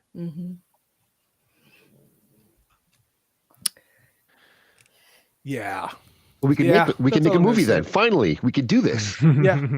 Well, we could. You know what I thought was really cool? Have you guys seen this thing going around on, and for those of you not on Twitter, there's somebody who is doing, they're reconstructing original Trek specific interiors and hallways and shot scenes using cardboard in hyper accurate detail along with Lego figures, because they're trying to make a new version of actual Star Trek with new stories, but they can only do it with these Star Trek Lego characters and creating the old ship bridges and the old conference rooms and the old engineering things. It's absolutely fascinating. These are people who were so disgusted with what Paramount and Alex Kurtzman have done, and they're limited by exactly what the Thad that shouldn't be, which is these copyright laws, that they have to use Lego figures to create these new stories to not get sued. Can you imagine being that dedicated to your fandom? Will we get to that point with the Lord of the Rings? I don't know. I think it's fascinating stuff. Well, I think Picard is kind of a Lego figure now, isn't he? You mean hollow and plastic and empty, or? Yes, exactly those 3 things. Yep. Okay. And if you step on it, it hurts. Yeah. You know, it's funny because some people would argue because I was having the conversation with a couple friends of like, oh, who's the best? What's the best Batman film? And one of them was like Lego Batman, and I was like, are you high? And he goes, no. Have you ever watched it? And I was like, well, I guess I haven't watched it. And sure enough, like I asked a couple people like, hey, have you watched Lego Batman? And they're like, the most comic accurate version of Batman I've ever seen. And I was like, that's a joke. Come on. So who knows? Maybe Lego is the future of our franchises. But like, that would be very sad. Yeah, if that's the case, though. Well, if it's a way to pass on the original characters free of social engineering, I'll take any way at all. That's all I'm going to say at this point. And to be fair, the Lego Lord of the Rings games were actually pretty darn good. So I heard that. Yeah, it's true. So what you're telling me is Lego is kind of like the Underground Railroad of intellectual property. Yes. Well, Jay is always saying that Legoland has police days, firefighter days. They honor military. So Legoland, like, apparently is always like, yeah, no, we like cops. Well, this Christmas, I mean, because I live in a really small town. I mean, a really, really small town in the middle of nowhere, Texas. Like, I bought the kids for the Christmas drive, like all the firefighter, police department, military Lego sets to give out, you know? Because I'm like, everybody in Texas wants that, you know? And it's like, but it's just like, you look around the rest of the world, it's like, oh, it's so problematic to have law enforcement Legos. It's like, are you that stupid that you think that this is a problem? I'm baffled by that. I really am. People are dumb. It was, it's kind of even like I was talking about WonderCon earlier. I had inquired about or I basically sent them an email asking about their veteran like rates and if they had any veteran active duty service member like whatever discounts or whatever, and they said that they only had it for active military or something, or maybe not even that, I'm not sure. And I think it's similar for a couple other companies, but and sometimes you'll walk into an establishment and you'll ask for a military discount, there's nothing, you know, but I mean, I don't know if that's problematic or not. It's just something I've noticed. I won't say I go around asking for military discounts all the time because it's not a good look. But you're right in that though. I saw that a lot, Max, though, and it wasn't just here in Texas. It was also in the Pacific Northwest, but it was in the small towns. It wasn't in Portland. It wasn't in Seattle. It wasn't in Olympia. But you get out there, especially you go to those coffee huts out there in the middle of nowhere. They're like, are you military? Did you serve? It doesn't have to be active. They just, in the small towns, people still respect. Yeah. Oh yeah. So didn't mean to interrupt you, brother. I just wanted to say, like, thank you. I respect it for sure. Another good comment from Daniel says, free thinking people will have to make our own stories and media, but they will try and prevent it. You're not wrong about that. They own the infrastructure. They make the rules. They control the methods of distribution. That is called a monopoly, but they don't like competition in their monopolies, as Daniel says very eloquently. It's very true. Mm-hmm. Yeah. So we have been going on about 3 hours. I'd like to try something. Wait, did I give everybody the videos that I should have tonight? I think I did. Let me go ahead and go around the horn with this one, but I'd like to try something tonight, and this is probably not a good idea, but I'm going to do it anyway. Can you guys tell me one thing you're grateful for in your fandom? Each of you, just one thing that you're really grateful for that brings joy in your life. I've been thinking about this because I often, when I have challenging days, I mean, imagine that considering now, but you know, if you start running through your gratitude list, and kind of helps put things in perspective. So I don't know who wants to go first, if y'all want me to go first, or if we want to have I'm going to be patriarchal and disempower you as women and call you ladies. If one of the ladies would like to go first, y'all tell me. You tell me. Why don't you go first? I want to hear what you have to say. Yeah.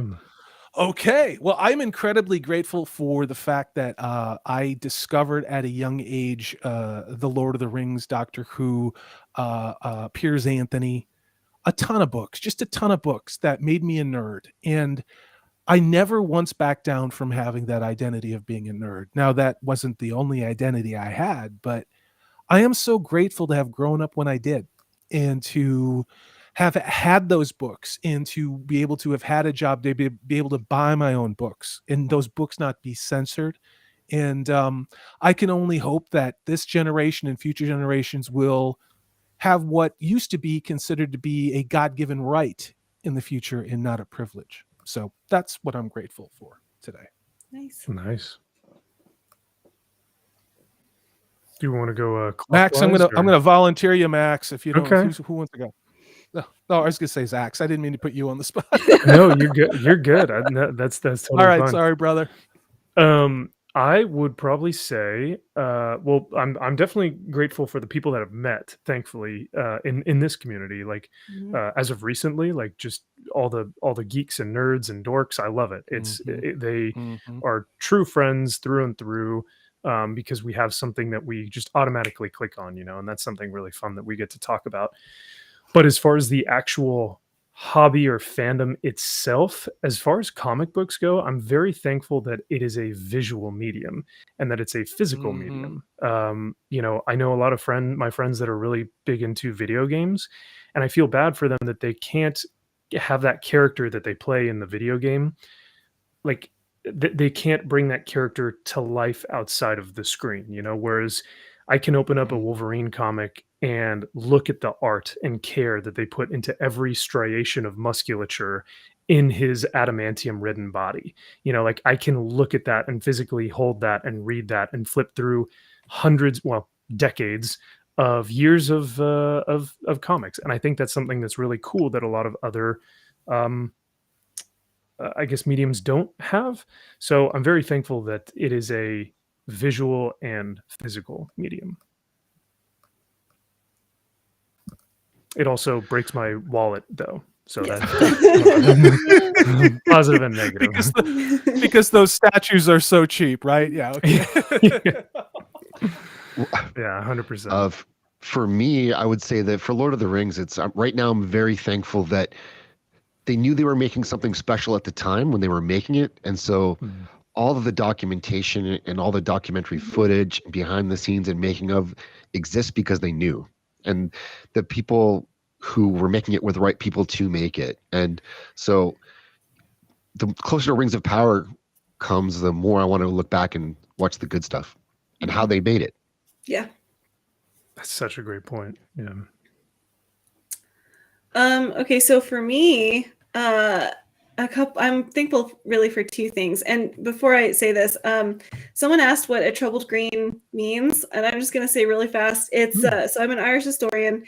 It's there's this song called Four Green Fields, and it's sung from Kathleen the Houlihan, which is the old woman of Ireland, singing about her four green fields. And that at the end of the song, one of the green fields is in foreign hands, which that's Ulster, which is still part of, it's Northern Ireland, which is part of the UK. When I was doing my Irish studies, I came up with the handle of troubled green because Ulster went through the troubles. So it more literally, it would be a troubled green field, but I thought that sounded even stranger for some odd reason. So that's what a troubled green. It's a homage to my training as an Irish historian and this song for Green Fields. So that's the short version of what my name means. And whenever someone asks me what's a non-troubled green look like, I say United Ireland, and they get really confused. They're like, "What? Explain." So, anyways, that's what my handle means. So what I'm thankful for is one that I found. I've always had these books, and they've gotten me through some really dark low points in my life, and coming back to Tolkien now, I feel like I'm coming full circle because I was going to be a Tolkienist. I was going to go to Oxford and get my degree in Tolkien and Anglo-Saxon history and literature. Coming back to it now as I'm walking away from my PhD is really gratifying, and to know that I have this to cling to, and I can, be happy to be researching something again that actually set me on the path to becoming the scholar that I am. going back to Tolkien has been really gratifying, and it's really nice to have it, because I'm kind of going through a little bit of a valley again right now. So to be reading something that I love so dearly is really special to me. And that also Tolkien and C.S. Lewis to me are like, and the Inklings are like the OG rebellion. They were like, I can't find the story that I want to read, so I'm going to write it. So the fact that they that they chose, you can get, I know they were professors and they had jobs and they had incomes and all this, but that they chose the road less traveled. Either I can get a 9 to 5 or I can create, and I'm choosing to create, which is hard and it's scary. And I've had my moments of doubt, but it's like Tolkien and C.S. Lewis and even like J.K. Rowling and other authors, if if they can do it, even if I never become like them, that's fine. But the fact is that they were brave enough to create, even if they're well into their life and their adulthood. That's really inspiring. So I'm really glad that they chose that path, because we need more of that. And so that's what I'm really grateful for. And Purple, I want you to go, but you mentioned C.S. Lewis, and my younger brother I now have a niece who's 5. And because of what's happened in the world and the COVIDs, and then other things that were going on, I have yet to meet my niece. I've seen her on Facebook and I've read stories to her over the phone, but my brother has always loved C.S. Lewis, and she is starting to show me pictures from a C.S. Lewis little children's book. And there is hope for the future. There are people passing on the things that we love. C.S. Lewis, Tolkien, it comes down to don't let the system raise your children. Don't let the system steal your humanity, and don't let the system take your intellectual curiosity from you. And I do have hope, but it's not going to be it's not going to be cakewalk. So Purple, please go ahead. I would agree, absolutely. There is hope. This generation coming up, I think, it's going to swing back, but it is going to take time. But it is heartening to see, absolutely. For me, it was growing up reading these books. I read them probably younger than I should have done, but I was never told that this is a book that's too old for you to be reading. If I didn't understand a word, I just pulled out the dictionary and looked it up. I was never said that this isn't age appropriate for you, and I think that had a really big impact on how much I read. I was one of these people, and I think a lot of people on the panel and in the chat as well were people that read for pleasure, and that's something that seems to have kind of died out recently. People don't sit down and open a book and read the way that they used to, which is kind of sad. But the other flip side of that is, obviously, we get to do this. We get to hang out with like-minded people, and that is one of the things I'm most grateful for. Getting to discuss it the way that we do. I am so grateful for that. I couldn't have said it better, Purple. A year ago, I was sitting at probably 60 subscribers and ready to give up doing this. I was, and I did for a while, and then came back with a roaring, righteous passion. And don't give up. Don't give up making your channel. Keep making content. Keep asking people, what do you think? And if they give you honest, critical advice, my advice to you is I had to swallow my pride and realize that I needed to get better.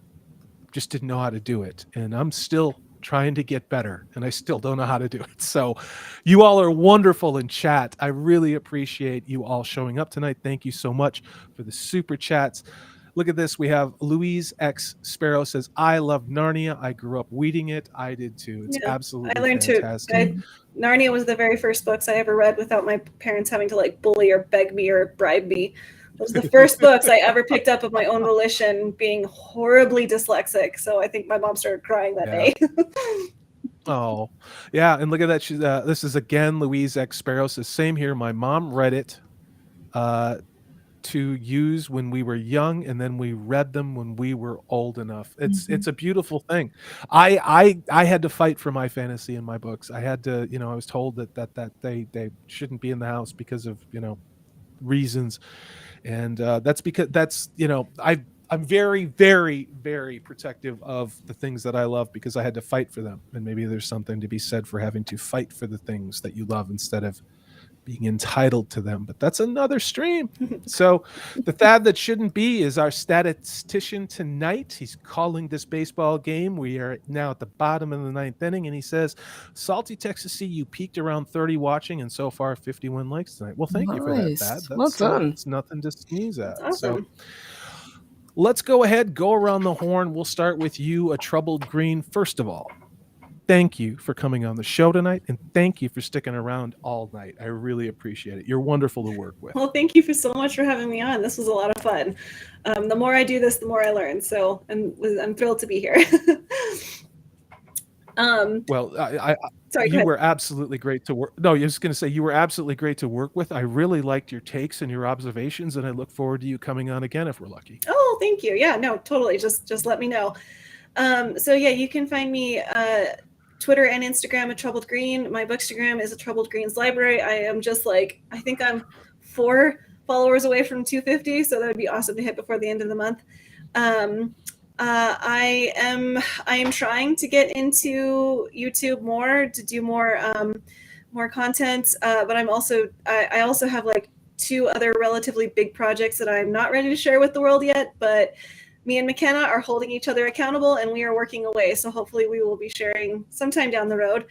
And next, this coming Tuesday, we will be on the Untamable Lives channel. We're trading off every other week, talking about the second half of the Silmarillion.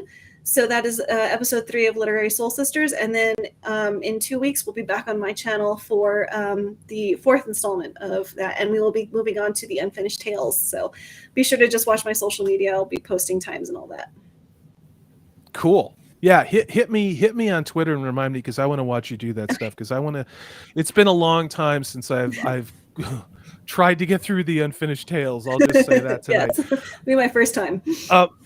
Max, before we get to you, I'm going to Nico Glock, my new Wolfbrother, been dropping wisdom in chat tonight. Thank you so much for being here. You have stuck with us for 3 hours. It is wonderful to have you part of this channel. He says, great show, gang. I'm going to finish it out then with some really good Lord of the Rings. You travel light. That is handsome walk. That is what I would like to be doing tonight after this live stream finishes. I'd like to go ahead and get my chainmail and mount my steed and ride out into the night and get me some more. Max, how does that sound to you? Oh man, it sounds like a dream. It sounds like fun, but I'm much more of a natural sprinter, so I'd probably hang back for a bit. So, So you're Gimli, is what you're saying. Yeah, the natural sprinters. But yeah, no, as always, the show has been extremely life-giving and very, very fun. So thank you guys for having me on. And as Alasia was closing out and kind of giving her final sentiments, I was purchasing a ticket for WonderCon, so maybe I'll be able to make it into that panel, sneak my way in and see if hopefully there's not like a ton, because if I can get there on time, I can get into the panel, but if there are just too many people, I won't. But please, yeah, hopefully they please go dressed as Gandalf. Gimli, I want him as an overall Gimli now. Yeah. God. A 6'1" Gimli.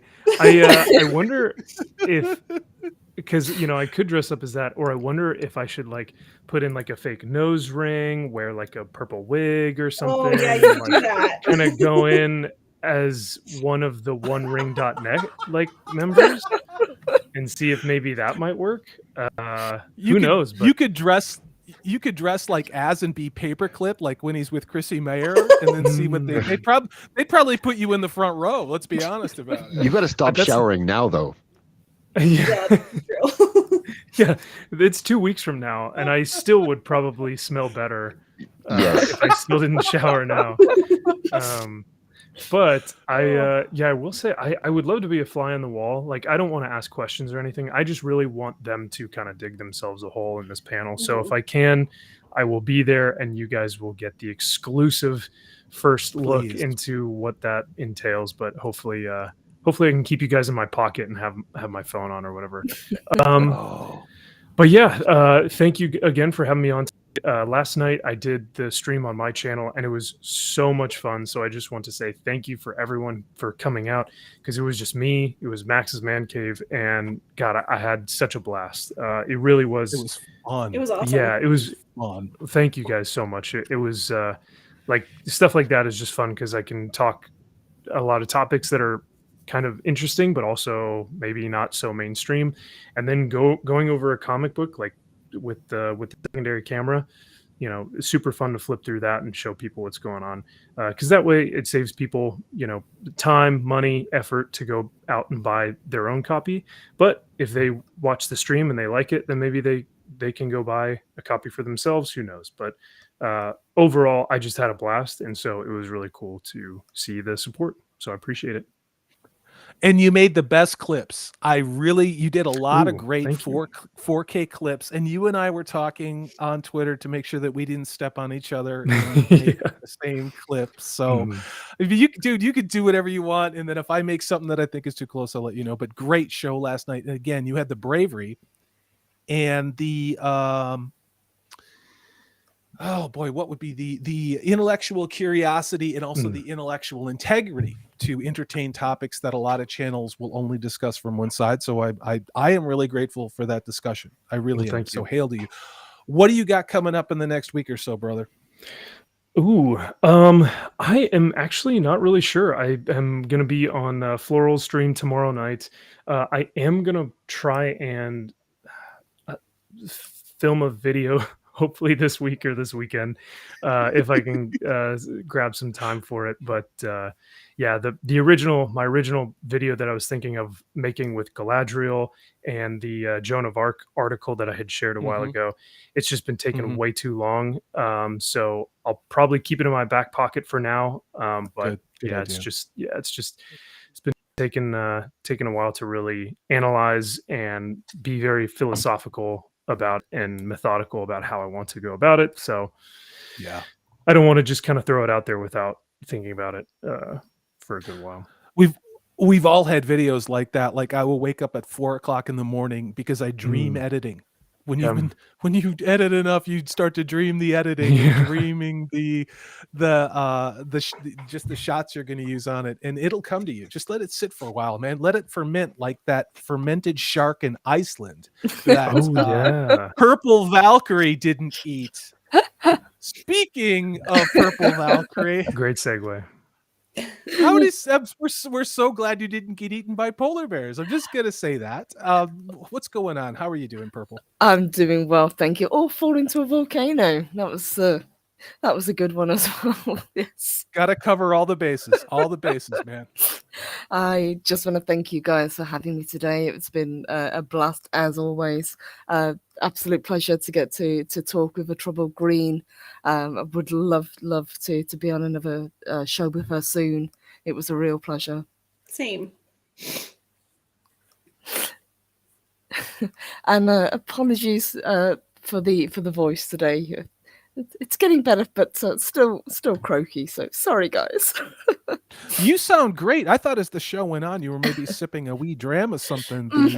Yep. Some of the Highland pot still medicinal extract that maybe was helping your voice a little bit there. But you sound great. Thank you. I appreciate that. What have you got coming up this week? Are you going to rest your voice a little bit, or what are you going to be doing this week? No, I've got a full packed week coming up still. So I've got the show that I usually do tomorrow, which is going to be a kind of news roundup. Got about half a dozen stories that I want to talk about. I will be joining Sil Abdul on Thursday for his show.